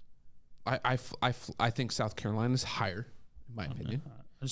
They have 4 losses. I think Pac-12 would be putting different. A 4-loss team. No, I'm not saying they would be higher. I'm thinking these things change a little bit and would be higher, in my opinion. But you can't have 4 losses. No, you can't have 4 losses. Because that's the thing with South Carolina is it's not their quality wins. It's the bad losses. Like they've lost to bad teams. Honestly, you can't forgive that. 12-man, Tulane's probably higher. They have less losses. They have 1 loss. Right. But I think, again, I think losses will come into play more with 12 teams. Right. And as they should. That's fair. Yeah, right. We should not have a conversation with the top 6. Right. Probably, debatably, the top 8 in a 12 in a 12 team. Like, no one should be like, no. There'd be 0 argument with 1 through 8 for me. Mm-hmm. Bama could actually flip with obviously Bama. Tennessee would flip in my opinion. Right. Arguably Penn State, but there's no argument there. They're in. I don't care. I don't give a shit. Clemson, that's where the buck would start with me. Because here's my ultimate problem is I've watched Illinois in the Big Ten who narrowly lost out on a chance to play for a Big Ten championship against Michigan.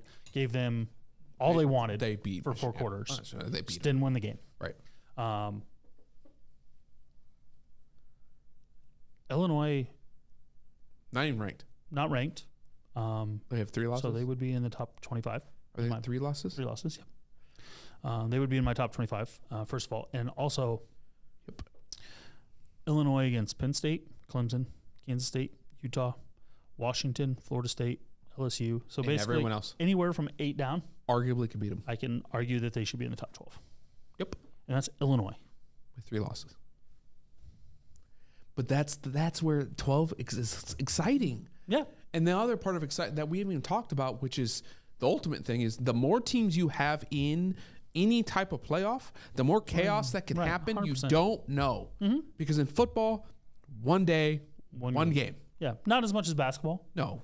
But like getting to be more so, and especially with Miller and stuff like that. Like the only difference in basketball is you could have one star player and he goes off and it's game over. Yep. In football, you can't. Like that's not how that works. But like you are getting more of that, and that if the NCAA is smart or college football, whatever you guys want to call them at this point, if they could deem more like March Madness, the better. Now, stop expanding March Madness, please. Quit adding everybody. Right. But in that scenario, that's why you add more teams, because there's more money, there's more chaos that could happen. A number 1 Georgia could lose to a number 12 Washington. Yeah. No, not really, but it could happen. Right. You have to play that game. So in the 12 team, you're going to get top 4 teams are going to get buys. Yeah. So then you're going to go 5-12. Yep. Ohio State, Washington. Yeah. All day. I think Ohio State's so like let's look at that. You get your 5-12. I still think Ohio State's a 10-point. You got Alabama, Utah. But I like that game. Utah, I like that game a lot. Tennessee, Kansas State. I like it a lot. And Penn State, Clemson. Love those matchups. And Penn State wins. But like love those matchups. So then moving on from there, so let's just like real quick run through this. Ohio State, Washington. Who you got? Ohio State would edge them. So in this 12-team playoff, I believe the lower seed, at least first game, would be getting home field advantage. These wouldn't be neutral field, I don't think. First round. Most likely. Makes a difference in college football, in my opinion. A big Ohio State's hosting Washington. I'll take Ohio State. Neutral field. Now, with the how we do bowl games, they actually could go 12 bowl games that are all neutral. So, yeah, that could be true as well. Right. So Ohio State takes Ohio State. Alabama, Utah. Utah's defense isn't quite as good this year. I'd take Alabama trying to find a way just against a Pac-12 school. So I'll give them the nod. Yep. And then Tennessee with a backup quarterback against Kansas State. I'm still toss-up game. Yeah, toss-up game. I'll give Tennessee slide advantage. I'll give Tennessee. Penn State, Clemson, Penn State. So we've got 5, 6, 7, 8 moving on against 1, 2, 3, 4. So you're going to get the 1 versus 8, which would be Georgia, Penn State. Love that one. Georgia rolling. Yes, absolutely. Then you get the 2 versus 7, which would be Michigan, Tennessee. Such a great game. Oh my God! Michigan ultimately takes care of them in the second half, kind of like what we talked about with Ohio State. And then you've got 3 versus 6, which would be TCU, Alabama. Really, I like the challenge that Dugan gives Alabama, because dual threat quarterbacks give Bama problems. TCU's shown the ability to run and pass the ball. Defensively, I think Alabama scores points. That's a shootout of a game. Bama would pull it out. Does Bama continue to shoot themselves in the foot in close games, which they have this year? And TCU has found a way to win. So I would lean TCU simply because this year, based on this year, agreed. Okay. TCU has found ways to win. Alabama has found ways to lose. Okay. And so I would still give Bama. I'm going to go with that trend as we talked about in the NFL. Teams have to show me to finish that they can finish. For whatever reason, this Alabama team has not shown the ability to finish. Right. TCU has in every scenario that they've been put in. And I'm good with Bama losing. In front, behind, right. I'm all about it. And then lastly, you've got 4, 5. Would love this matchup. Yes. Oh my God, there'd be 120 points scored. It'd be fantastic. So easy selling money. The thing that I love about this, and the reason that I don't like the Heisman overall, is like, okay, so this would be C.J. Stroud, Caleb Williams, post Heisman, probably finishing 1-2, maybe 1-3. Overall. Anyway. But like 2 elite quarterbacks. Getting at it. Caleb Williams, a little more escapability. C.J. Stroud is projected ahead of him from a pro perspective. But 2 guys just getting after it. Defenses who have not shown ability to stop big plays, and offenses who have shown the ability to make big plays. This would be great. How would you coin flip of a game? 100% coin flip. And I would be all over watching this one. Actually would love to watch this one over all the other matchups. Right. I agree completely. I don't. Yep. And so you get the 4-5 game.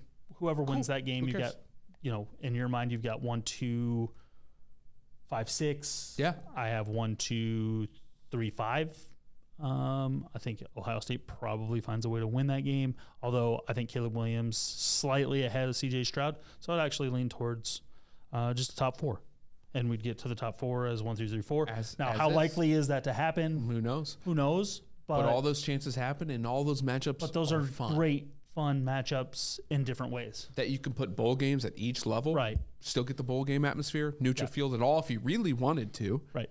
And so just wanted to play through that a little bit, just from a futuristic perspective, a conversational perspective of what happens in the war room. We truly don't. I believe, and I'm not going to speak for you. I don't believe this conversation is going to be had next week because and that's the reason I don't want to address 1 through 4. I don't need to picks at this point, but just wanted this is the conversations that are happening. This is why I'm glad that it played out the way that it did. Ohio State, I think, will move up if 3 or 4 lose. I think Ohio State moves in. The argument is whether they should or not. Ohio State doesn't have to play. Those teams are both playing teams in the top 11. TCU is playing number 10. USC is playing number 11. So worst case scenario, TCU ends up with 1 loss, and the only loss they have is number 10. In a 12 team, they don't move, in my opinion. So, by the way, right, TCU wouldn't move. Right, KCU could move up. So Ohio State's only loss, though. So 1 loss. Against number 2 is against number 2. They would stay there. So, would they take the place of TCU? Not in my opinion. They would just stay there. Their loss isn't better. They play. You didn't get the championship. Right. You didn't have USC, however, different scenario. USC already has 1 loss. It's to number 11. Now they would have. Now they get a rematch. You get a second chance against the team. You don't beat them. Bye-bye. See you later. See you later. Someone's jumping you. You're down there. TCU already beat Kansas State. So you get the benefit of the doubt in my mind if you're TCU. Yes. However. USC, no, actually, and I would even argue USC drops below Utah. Don't know where they fall, but if you lost to me twice, if you both got in a championship, but I think Utah has 3 losses total. Don't care. I don't disagree. I beat you twice and won for a damn championship. Drop your ass down here. You're below me. Right. USC loses, they're out of the conversation. That's specifically in the 4-man. I'm talking about 12. No, yeah, for sure. Utah would jump up, and USC better be behind me. Yeah. No, I don't that disagree would be with my that. argument. I beat you twice. So USC wins. They stay 3 or 4. They're not going to get above 3. No, 1 and 2's locked. Yep. I don't think win or loss, that really changes. They might flip-flop. Michigan's not losing to Purdue, let's be honest. Do you think Georgia's losing? I think they have a better chance of losing than LSU. I don't think it's better. I would say 3 and 5% chances of yeah, we're not talking right. Don't get us wrong. We're not talking about 20. TCU, USC are 55-45 games. Absolutely. They have to win to get in. Yep. Wholeheartedly. And Ohio State's either one of those teams loses. Ohio State's in. Ohio State's in. Ohio State's in at 4. Ohio State should not be able to jump someone who won a championship. Both teams lose. Is one of them in? Yes, TCU would be in. Okay. Bama's not getting in. Okay. No. They're on the doorstep. That's why I asked. They're there. They are on the doorstep. Both teams lose. Ohio State's in. Bama is not in over TCU. Correct. Okay. Correct. I hope that is correct. I think that should be correct. We are going to have... Because it's still a loss to a top 10 team. Correct. Okay. One loss. We're on the same page. One loss to a top 10 team that you had to play twice. And plus you beat them, so you have a good win. Right. Bama still does. And the committee has ranked them 10th. It's not like they're not losing to number 23 North Carolina. No, they're losing number 10. Or 25 NC State or number 2 years from now. Or Purdue. They're in the playoff. Right. Okay. All right. Now we actually get to college. Man, we went on. That was a long one. Yeah, it was. That's its own segment. I'm going to cut that one out. We warned them. Yeah. What do you want to just bottom up? Yeah. Just go bottom up? That's fine. Clearly. Let's give more respect to the other teams. We'll start with the night games, which are worse. Purdue, Michigan, Big Ten Championship. We should actually type in their actual rankings now. Purdue not ranked. Michigan number 2. Yep. Michigan favorites, 16 and a half. I don't know if that stands yet because this was earlier. I did it fairly late in the day, but okay. Doesn't mean much. I mean, as did I.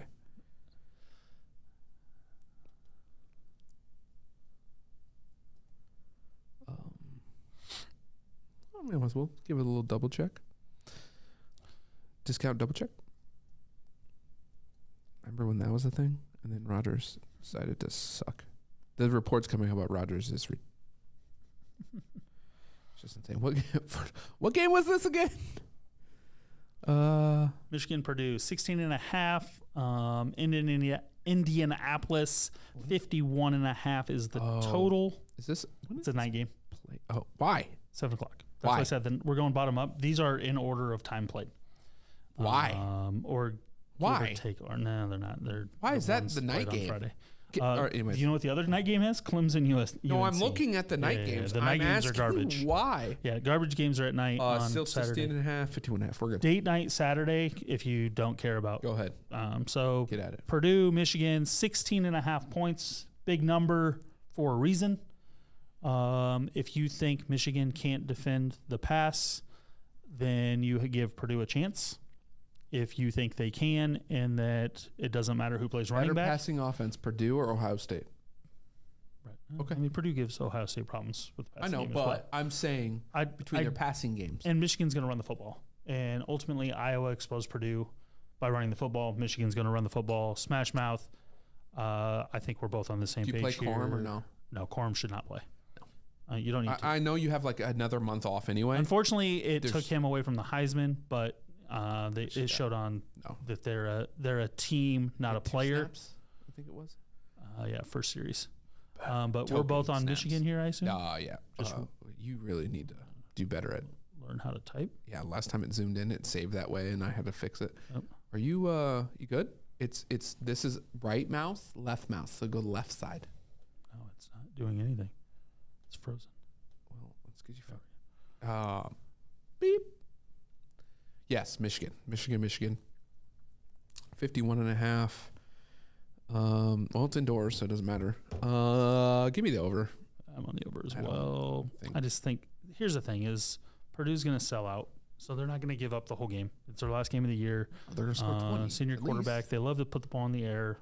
They're going to get some points. Get 20. I think Michigan might score 50 in this game.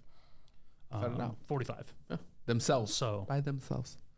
We're both on Michigan and the over of 51.5. Two teams headed in the same direction. Unfortunately, that direction is down. For whatever reason, and I have no idea. I don't follow North Carolina at all, so I don't know if they have injuries or what. May was headed to being top overall draft pick and has tanked. UNC has lost bad football games. Clemson has lost back-to-back weeks to Notre Dame and South Carolina with championship aspirations on the line. Their quarterback can't do anything, but Dabo seems stuck on playing him. 63.5 is the total in this game. My problem is like the offenses for these two teams are going the wrong direction. 7.5 Clemson. How are they going to separate? My only thing is Clemson does like to run the ball with Shipley. He's super talented. Like, can they overpower North Carolina just to the fact where North Carolina doesn't score at all and they win this game, say 24-10? It's under in my opinion. But like, I don't see anything on and over here at I really all don't either. At 63.5. I sure as hell don't have any confidence in either football team, which is ultimately my problem. I think ultimately Clemson's a more well-rounded team. They'll figure it out. Clemson finds a way to win. But I can't. 7.5, not with that hook. No chance. You and I are on the same page here. There's no chance. Can't do it. I just could not do that bet. So we both take Clemson to find a way to win. North Carolina covering 7.5 in a game that's probably pretty ugly, and we have the under. Yeah. No problem there. Yeah, that's let's see. I've got all mine written down. So when we start to match each other uncomfortably, give me a Goonlock. That's a double Goonlock. So Goonlock! And shitty games of the week. We match our shitty games of the week and night games. I don't know. We might separate here. I think I'm gonna have plans with the wifey this weekend on Saturday night because I have no interest in watching those games. Zero interest. Some LSU Georgia, another game I probably won't watch much of. That line is a lot. A lot. That's a lot. 18.5. And Georgia's been in coast mode. Yeah. I don't see them trying to blow them out. And that's what I said the last 2 weeks. And by the way, they have not covered the last 2 weeks. No. And I believe it just continues. I think LSU is going to come out scrappy early on. Georgia will pull away. But like 18.5 that's a big damn number. And Georgia's just really trying Feels like a backdoor cover game to me. Yeah, it does. They're just trying to get through it. 50.5. I do see the over here. I mean, Georgia's themselves going to score probably 30. And so to cover that, it's got to be 20. And here we are, right at it. You got the over. I got the under. There you go. SEC under probably should ride with it, but there's something weird where about I it. went. I think Georgia flexes on defense, tries to run the ball both sides. I think LSU needs to try to control the game a little bit. With no turnovers. Run the ball with their quarterback. Try not to turn the ball over. If they turn it over, this thing is going Daniels just makes some super dumb decisions with the football, so I don't see that changing. However, I mean, there it is. It's in writing. Utah, USC. So now we get into the entertaining games. First, we're going to go to Kansas State TCU because it's the Saturday 11 a.m. game. Yeah. Because, the best two games are early games. So Kansas State is 3.5 point underdog. I had 2.5 that game switched to. All right. Let's, I'll verify.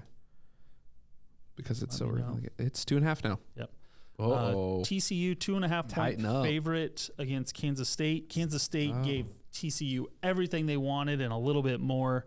Was blowing them out in the first half until they had to bring in their third string quarterback. As long as their backup plays, I think this is a close game. However, 2.5 to me becomes a pick 'em. Okay. And TCU is not taking them lightly. I don't like the matchup. We've talked about, I've said it. Mm-hmm. I think Kansas State can. I think I've said that I think that they would 3 weeks ago, 2 weeks ago, whatever. Mm-mm. I want TCU to win. And so this week, my pick says that I think that they, based on their season, they feel like a team of destiny to get to a playoff at least. I think they've done enough to deserve to get to a playoff. So therefore, a little bit of this is with my heart of not wanting to see them get screwed over by the committee, not wanting to see Alabama even get a chance of getting in. So I'm going TCU, also to cover the 2.5. This definitely could be a 1 or 2 point game too. So easily, that's how TCU kind of plays. And I have this one 61.5 being a shootout going over the top. Over! Go ahead and give me that over. It's funny it is. I flipped the other way too. I really went with K-State. Thought I was going to ride with them coming in the last couple of weeks and watching them. And TCU has that. I'm not even going to call it swagger. They just have that thing. Right. They find a way to win. There's something to be said about a team who can find every way to win. You can never count them out, and at the end they'll win. So there's teams that find every way to lose. Correct. Your Falcons. Every situation they'll lose it. Right. I promise you. And TCU does the opposite. Even when their coaching goes bad, whatever goes bad, all the excuses you could make to go bad, they find a way to win. They still rush on the field and kick a field goal. Right. And that's what's going to happen. They'll cover. Yep. So yeah, we're locked. A lot of locks this week. The Friday game. I'm so excited. So that's why I say this. It's Friday night, 7:00. You know what sucks about that is it's always movie night. Yeah. And I'm gonna have to talk to boys. Friday night, taking the oldest. We're gonna go watch a girls' high school basketball game. Starts at 6:30, so we'll definitely get to see second half. Yeah. But it's a tough one. We've already got plans. Utah USC going to be so much television. Love both quarterbacks. Mm-hmm. Love the swagger of, I can't remember his name. Great Porter had a really poor showing in a couple games this year. Played great against USC in their win though, and has good NFL talent. Utah's defense, as we've talked about, potentially best defense in the Pac-12. They have not showed it this year. Right. Off and on have. I love this match up well with USC is the problem. This is going to be a fun one. USC has to win this game though. Yeah, USC has to. Caleb Williams needs to win this game to justify his Heisman. I don't know that it has much impact. In my mind, he needs to win this game. Lincoln Riley needs to win this damn game. So my thing is, it's more. This game comes down to Lincoln Riley. He's now seen Utah twice. Right, figured out. He figured. Well, and Utah's been figured out by some of the Pac-12, and now he gets him a second time after all of that footage. You don't lose that. Right. You just don't lose it. It's not going to happen. So USC. 66.5. That's tough.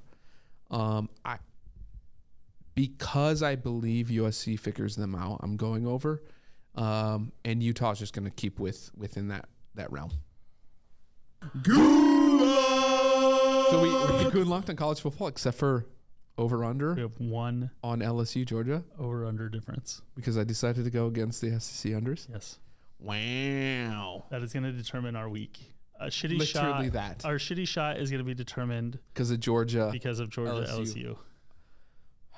I didn't want to watch that game, but now I'm going to have to tune in. So because there are only, there's a handful of other games, maybe 4 to 6 other games. Don't have any best bets for the week. We talked a lot about other items in college football. Championship week, we're going to leave it at that.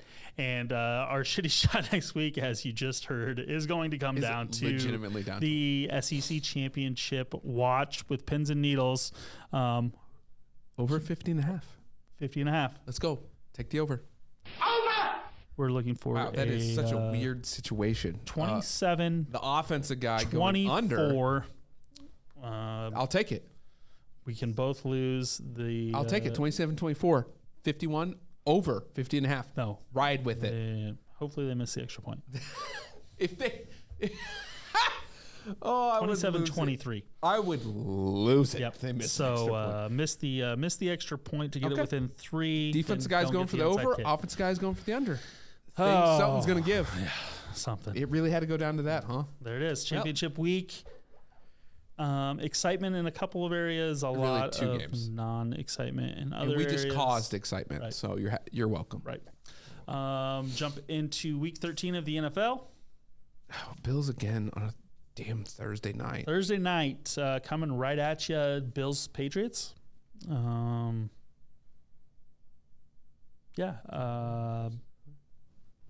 Patriots. This is Bills at Patriots.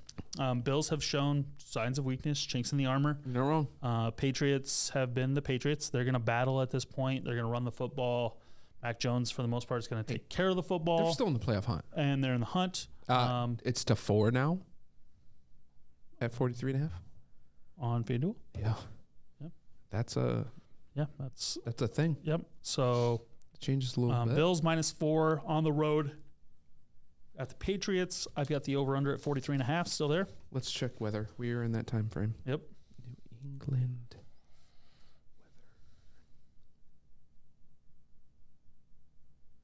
North Dakota. Why would you?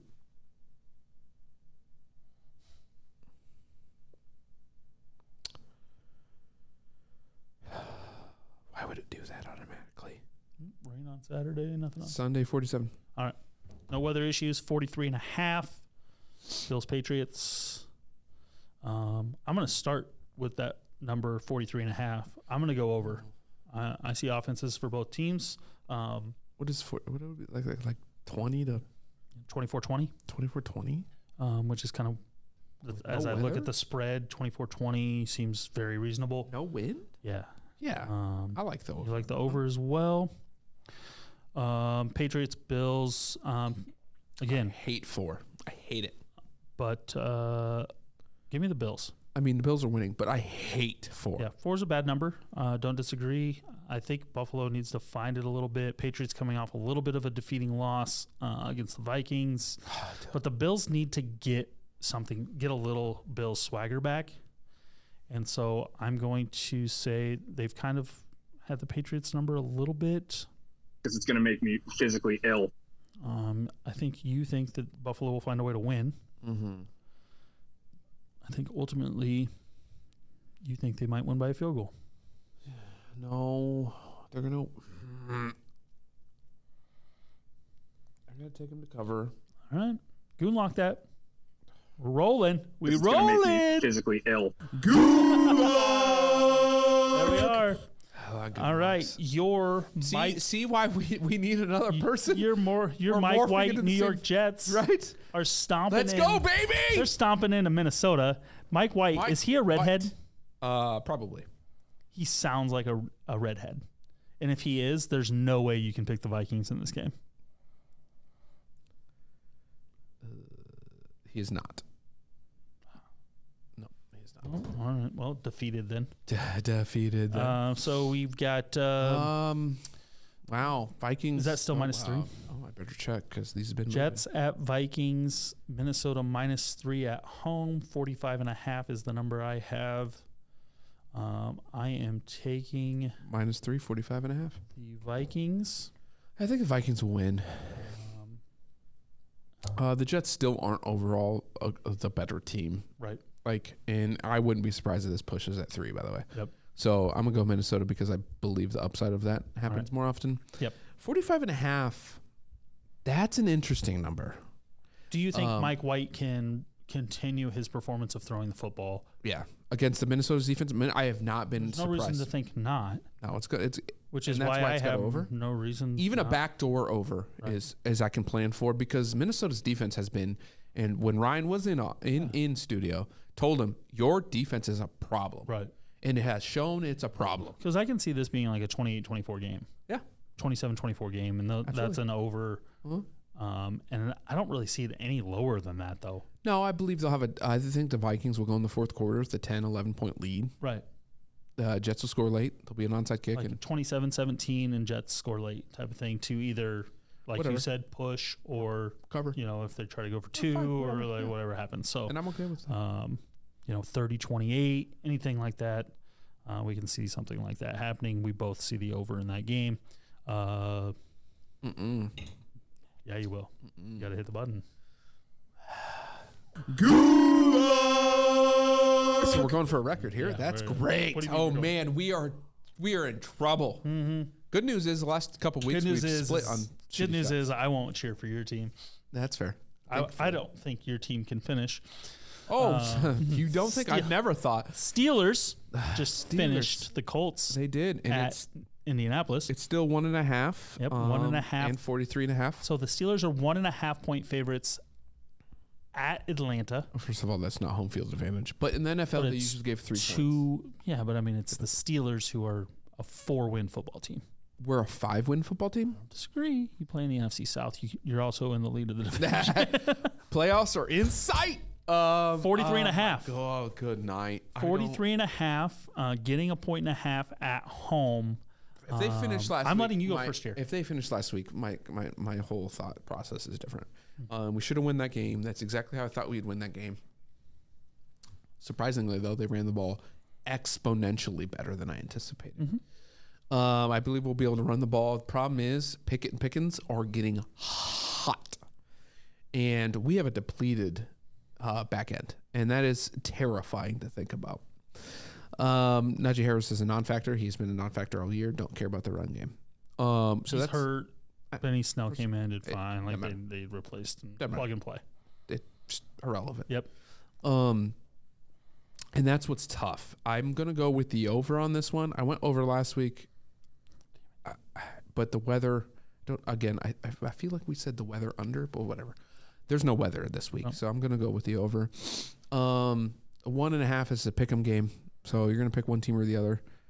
And it legitimately is a coin flip. Like I can see the Steelers winning, and I can see us winning, and it's gonna come down to what Cole keeps talking about, and that's how they finish. And here's the problem: if this game is close, the Steelers win. TJ Watt is the best player on the field if Atlanta gets the ball last and has to win. And good point. If Mariota has to throw, right? Hopefully, he doesn't have to. We just keep running it. The point on the other side, which is what makes me more confident in this pick, is that if the Steelers need to throw, move the ball down the field, our back end's awful. To your point. Now, are Pickett and Pickens elite? By no means. but are they getting better? And have they made big plays in big moments? Absolutely. Did they against the Colts when they were down 17-16, came back and win? Yes. Is the Colts defense better than the Falcons defense? Yes, in my opinion. Therefore, I arrive in a close game against this. It's gonna be a close game. 24-20, 27-23, somewhere in that realm to me. It's gonna be close. We're both on the over of 43.5. So here's our separate. So there's our separator. But yes, I agree. It's gonna be close. And actually the key difference, it just might be Watt. Yeah. It really be, because if he can. The thing is, he has to be able to stop the run. He has to be able to stop the run. We're going to run the damn ball. Mm-hmm. That's something that we've shown. If they can neutralize him in the run game, meaning that they neutralize him in the pass game, different game. Then it's a different game. 100%. They're coming on a short week. Yes, it's one day, but one day actually does matter. Now we're playing inside. Again, and you get to play at home, and we get to play at home, which the home field advantage I would say more because of turf. But it's short week, Steelers, and you're at home. And Steelers don't play on turf. They played on last week, but they don't play on turf much often. Right. Like those little things add up. Mm-hmm.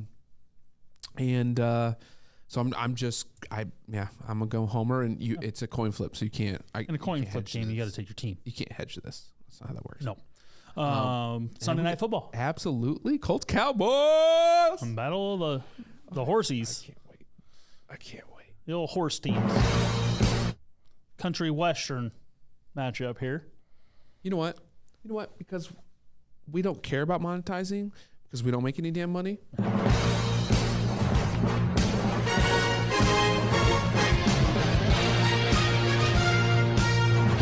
it is, folks. And we only did that because of the Cowboys. Suspend away. I'm not doing that for Monday night. Right. Saints Bucks. Thank you. Well, it's like your most hated team and a team nobody cares about. Colts, Cowboys. Most hated team times 2. In Dallas. 10.5. That's a lot of points. 43.5 for the total. Let's make sure that those numbers are correct. I don't like those numbers. 10.5 and 43.5. But Dallas needs to stop the run. Matt Ryan is a statue quarterback, except for when he runs for 50 yards. And Dallas's defense has been... Dallas is winning the game. For the most part, Agreed their strength. We're going to agree on that. Dallas can run the football. Yep. Dallas needs to run the football. Correct. Colts defense is stout against the run, but has holes. Mm-hmm.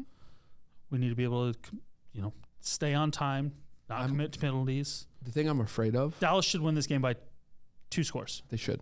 The thing I'm afraid of for you is that they know that they're stout on the run, and they're going to get away from it, and he's going to throw 50 times. He throws 50 times. They're not winning by 2 touchdowns. I agree. So I'm gonna ride it. I'm gonna hedge it. That's fine. I'm also gonna go under because it's that 9.5 thing, and I'm gonna ride with that for the rest of the season. So I'm gonna go under 43.5, which is because it's gonna make me physically ill. Because I just think that's too low. No, I don't think it is. I'm on the under. Really? Yeah. Wow. And right there. You have it written down. I don't believe that the Colts can score, and I don't believe that. I believe the Colts want to make this a low possession game. Unless Dallas breaks runs, I don't think they're going to beat the Colts over the top. That's fair. And so therefore, even if Dallas scores 28 points, they're not giving up 17 to the Colts. You're not wrong. So to me, this is a 24-13, 27-13 type of game. 26-10. I'm going 2017 with a late. Dallas maybe gets 4 field goals and a couple touchdowns type of thing. Colts. You know why they get so many field goals? Yep. Because they decide to freaking throw the ball because they can beat them instead of running it. But I think they move the ball enough to be able to kick field goals. And so therefore, can you kick enough field goals and score enough touchdowns? I just don't think the Colts offense is this going to come down to that spread? We're on 3 right now, so. Because you're on 2 different. I see. Okay, good. So it shouldn't come down to. Yeah. Saints Bucks still 3.5. Monday Night Football? Does it matter? I don't. Guys, I give 40.5 for the over-under? 3.5, 40.5. Okay. So two teams, again, headed in the same direction of the NFC South, which is only South. New Orleans, at some point, Jameis is going to play again, right? Never. Why? I have no idea. Okay. I haven't been following them because right, like he's tweeted a couple times and like made comments about losing his job due to injury. But like they scored 0 points last week. There's nothing. Like, and Andy Dalton's still starting. I just don't. It doesn't make any sense to me. And then they try to wrinkle in. They scored 0 points, but let me be very clear: they were inside the 5-yard line 4 times. They were. It was embarrassing. So like, everybody is so high on the 49ers, and I'm like, you can calm your shit down. Pump the brakes here. Like, they can only run the football, and they only scored 13 points against that Saints defense, again with an offense who was inside your 5-yard line 4 times. You did not deserve to win that football game. You got outplayed. Now, you can be very excited that your team stood up with backs against the wall a whole game. And shutting a team out in the NFL, very hard to do. Very, very hard. By the way, 4 stops on the goal line is not because of skill. Right. A lot of it's because of luck. That's going to the offense being stupid. Regress to the mean. Because there's no way mentally a defense goes in, we're going to stop them 4 times. Like the Bucs aren't stopping the Saints 4 times inside the 5. Saints are stopping the Bucs. I don't know one team that I would guarantee, not even guarantee, that I would say would stop a team 3 out of 4 times. Teams very familiar with each other, though. Yeah, absolutely. Both teams struggling on rivalry offense. Games. Those are fun. Saints defense is better than the Bucs defense. Now, it's a really good toss-up there, but I believe the Saints defense overall is better. The Bucs have to win this game. I thought really that I thought Tom Brady and the Bucs figured out their offense. Yeah, no. They haven't. Well, Fournette didn't play last week. Whether you care about that or not, I don't know. But they haven't figured out. They can't throw to anybody. No, I mean, you put the Bucs in there. I don't want to pick a team. I don't think either of them going to win. I'm going to go with a tie. I can't pick either one. I just can't. You have to lose points then if they don't tie. I know. That's what I'm saying. You go 0-2 if you pick a tie. I get it. Are you willing No, I'm not. The Bucs because if you hit the tie, I lose no matter what. I don't care if I beat you in every other game. I'd lose everyone. If you hit a tie, if you are willing to hit a tie, it's an auto shitty shot. Oh, absolutely. Shitty shot for you. I just Are can't you that willing? No. In the spirit of World Cup, are you willing to go draw? I can't. The draw's plus 5,000. That's 2 shitty shots, actually. I couldn't do it. 2 shitty shots. How many shitty shots would I have to do in order for you to be willing to take one? Like a 5-1? Like a 5-1. A legit 5-1. Just because the mathematical probability of an NFL tie is stupid low. And the only reason I'm saying that is because I don't want to pick one of them to win. Right. So are you willing to go 5-1? I would do 5-1. 5-1, we keep this game separate of the other games. That's fair. Yeah, I'd do 5-1. 4-1. Nope. If I'm keeping them separate, I want 4-1. Oh, that's fine. Because I still have a chance of losing, so I still have a chance of a 5th and 6th shitty shot. Okay, yeah. No, I'm well aware. No. The probability of tying is ridiculous. But it's one shot. Yeah, I don't care. You're just not willing to take one shot? I mean, I'm willing to take one Obviously shot. Not at 4-1. Oh, fine. Talk me into it. 4-1. 4-1. Okay. Separate of everything else. Yep. I will take the tie, and I hope I really hope it comes to overtime. And I really. Here's this. I will. Here's this. If this game goes to overtime, I'll do a 2-1. So what? So 4-1 tie. 2-1 2-1 if it goes OT. Okay, that's fine. I'll take that. That's fair. Like that? I like that. Okay. Spread wise, which I don't even know if I like that. There's been a lot of OT games this year. Give me. I don't. I don't take the spread. No, I know, but I mean, let's continue with that. If I was like to pick the spread separately, the Bucs are just going to end up figuring out a way to win it. No, I'm just putting you as a tie. I don't want you to have to make any point. Now, over under, you do. Oh, I can't do that? 40.5. That's going over. I know I talked up their defense, but I got the under. But you're going to overtime, so. Right. I mean, it's going over. You're going over. If it doesn't go over 40.5 and go into overtime, bro, they struggle. Fine. I'm just Should have shot me up. These two teams are on this is going to be similar to the Falcons game last week, in my opinion. This is the type of game I see. Just for whatever reason, neither team can. We didn't look up the weather though. I mean, it's in Tampa. They'll be fine. Are you sure? No, not at all. No, not at all. They will be. It's 82 with no wind and just full sun. All right, I'm going to Tampa to watch the game this week. Yeah, get me out of here. All right, there it is. That's fun. NFL's a little more fun. I like that this week though. A little tie action in there. A little 2-1, 4-1. All right. And by the way, the fact is that if they do lose to the Saints and we do beat the Falcons, or we do beat the Steelers, or even if we lose, that means the Saints and Panthers are still in play. Yeah. Like the whole NFC South is open. Right. Texans are the only team who have been mathematically eliminated from the playoffs at this point. Hagar. Yeah, that is. Best bets. Oh, best bets. I will start out moneyline lock minus 200. I am, as I good luck previewed this week, taking the Washington Commanders. Okay. Upward trending against the rival New York Giants. At home, Commanders going one direction, Giants going the other. I will take Washington minus 134. They are 1.5 point favorites at the Giants. Dang. So continuing on that trend, they will then swap positions in the NFC East from third to fourth. 3 teams in the NFC East are almost inevitably going to get into the NFC playoffs. Well, yeah. When you have the West and the South continuously to debacle themselves. Look at that at the beginning of the year and tell me that was anywhere on anyone's radar. I wouldn't. No one's radar. I wouldn't. You like in that Chiefs-Bengals game?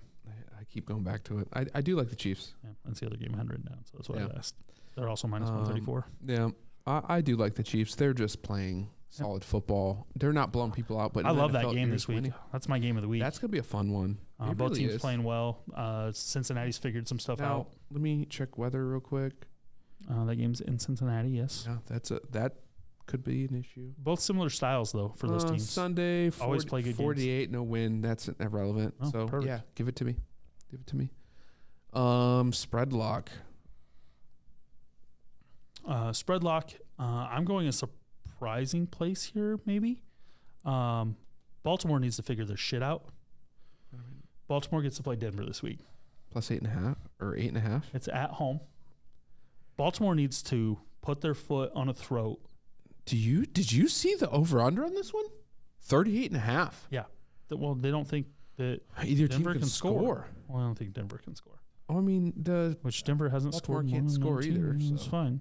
And when they can, they just keep getting scored against. That's fair. But I will take Baltimore minus 8.5 in what needs to be a rout against a Denver team who is in shambles. That's fair. I like that. Big number. I don't like big numbers in the NFL, but they need to show me something this week, and so this is the show me week, and they get to play shit Denver team. Okay. Man, I don't know if I'd like any of these spreads. I really don't. Oh, you know what? This might be a give, just like a straight up, just giving you a victory on the spread lock part. But give me the Texans to cover against Deshaun Watson. Coming back. Plus 7. All right. Like just in Houston. Is it 7.5 or 7? 7 now. Okay. I like the 7.5 better. I like 7.5 way better, but I can't just take that. But just give it to me. You want to buy the hook? I'm not buying the hook. 10 of the massage therapists are going to be there in a suite. The Boo Birds, your first game back. You're going to have all of the He hasn't played in 2 years, basically. They announced him starting yet? No, not officially. It's only Tuesday, so we don't get those announcements yet. But I don't think he's going to start. And if he doesn't, I'm not really excited about it. No. But it's really decided around that. They should start him. I don't know why they wouldn't. They know what they have in Brissett, although I believe at this point Brissett's a better quarterback. We don't know what this Sean. They have to figure it out who he is. You have to play him, though. He has to start. You have to. Right. No, I don't disagree. Houston +7. Houston +7. I like it. Over under lock. Yeah. I'm going back to Detroit. Going back to Detroit? I got Jacksonville, who has somewhat rediscovered their offense. Lawrence has been playing with more confidence, coming off a week at Baltimore. Detroit, who has scored points all year. That's the one thing they have done. Number's 51.5. Starting high as it is. Shit bowl shootout. Jacksonville, Detroit, 51.5. I'm on the over. All right. Wow.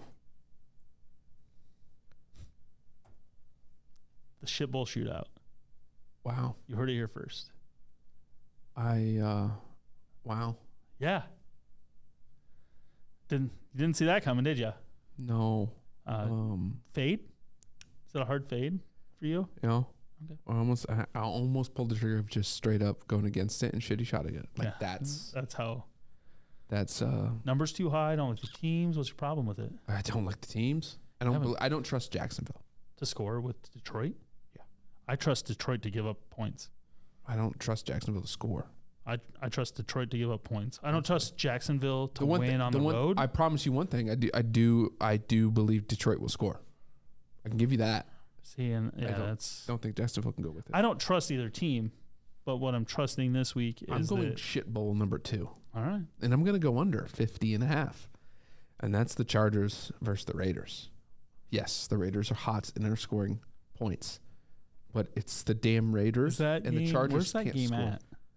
At Las Vegas. That's 50.5. Under. Yeah. Shit bowl 2. All right. I don't care what people think about the Chargers. The Raiders are shit. Yeah. The Chargers are shit. They should not have won last week. Overrated. Just absolutely overrated. All right. D-Gen pick. Oh, man, are you going to love I can't even put my D-Gen pick of the week. I'm just going to put what I called it and then the number. Okay. But I'm going to save it until my D-Gen pick? Yes. All right. Well,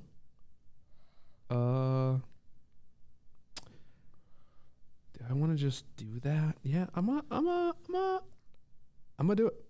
Give me the Colts plus 410 over the Cowboys. You're a douche. Well, you're playing at home. I mean, I actually looked at it too, but I can't do that to myself. Right, you can't do that. No, you can't. Give it to me. So I am going super D-Gen pick here. I am going a road favorite parlay. A road favorite parlay. Bills.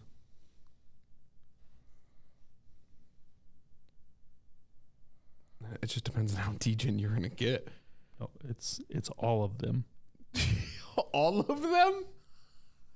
It is the road favorite. You like parlay. When you said it, like not road favorites. It is not road favorite. All of them. All. What the hell does that? What do you want to read through it for me? Yeah, I'm gonna go. I'll go top to bottom. Mm-hmm. Bills minus 198. Mm-hmm. Jets plus 134. Broncos plus 3. No. Road favorite. Oh, road favorite. Sorry, my bad. Road favorite parlay. Steelers minus 116. Yep. Jags minus 126. Mm-hmm. Browns minus 335. Mm-hmm. Commanders 134. Yep. Packers 188. Yep. Seahawks 355. Yep. Chargers 126. Mm-hmm. Chiefs 134. There you go. 9-teamer. 90 or 6909. 6906. All right. Wow. Okay. Didn't see that happening. 9-team road favorite parlay. Wow. What caused that situation? I was just looking for so I didn't like any of, as you can kind of see, I didn't like any of the single games. I was looking for something as a I was looking actually at first at home dogs. Too many home dogs this week that are just no. I agree. There's a few of these games, and of these games, so like as we go through, who ruins it was the question that I kept running through in my mind. Oh, so every one of them. Buffalo at New England, do they lose? They can, but in their mind, not. In my mind, they're not the ones. Pitt Atlanta 50-50 game, but even then, right, like I'm not as worried. Jacksonville at Detroit.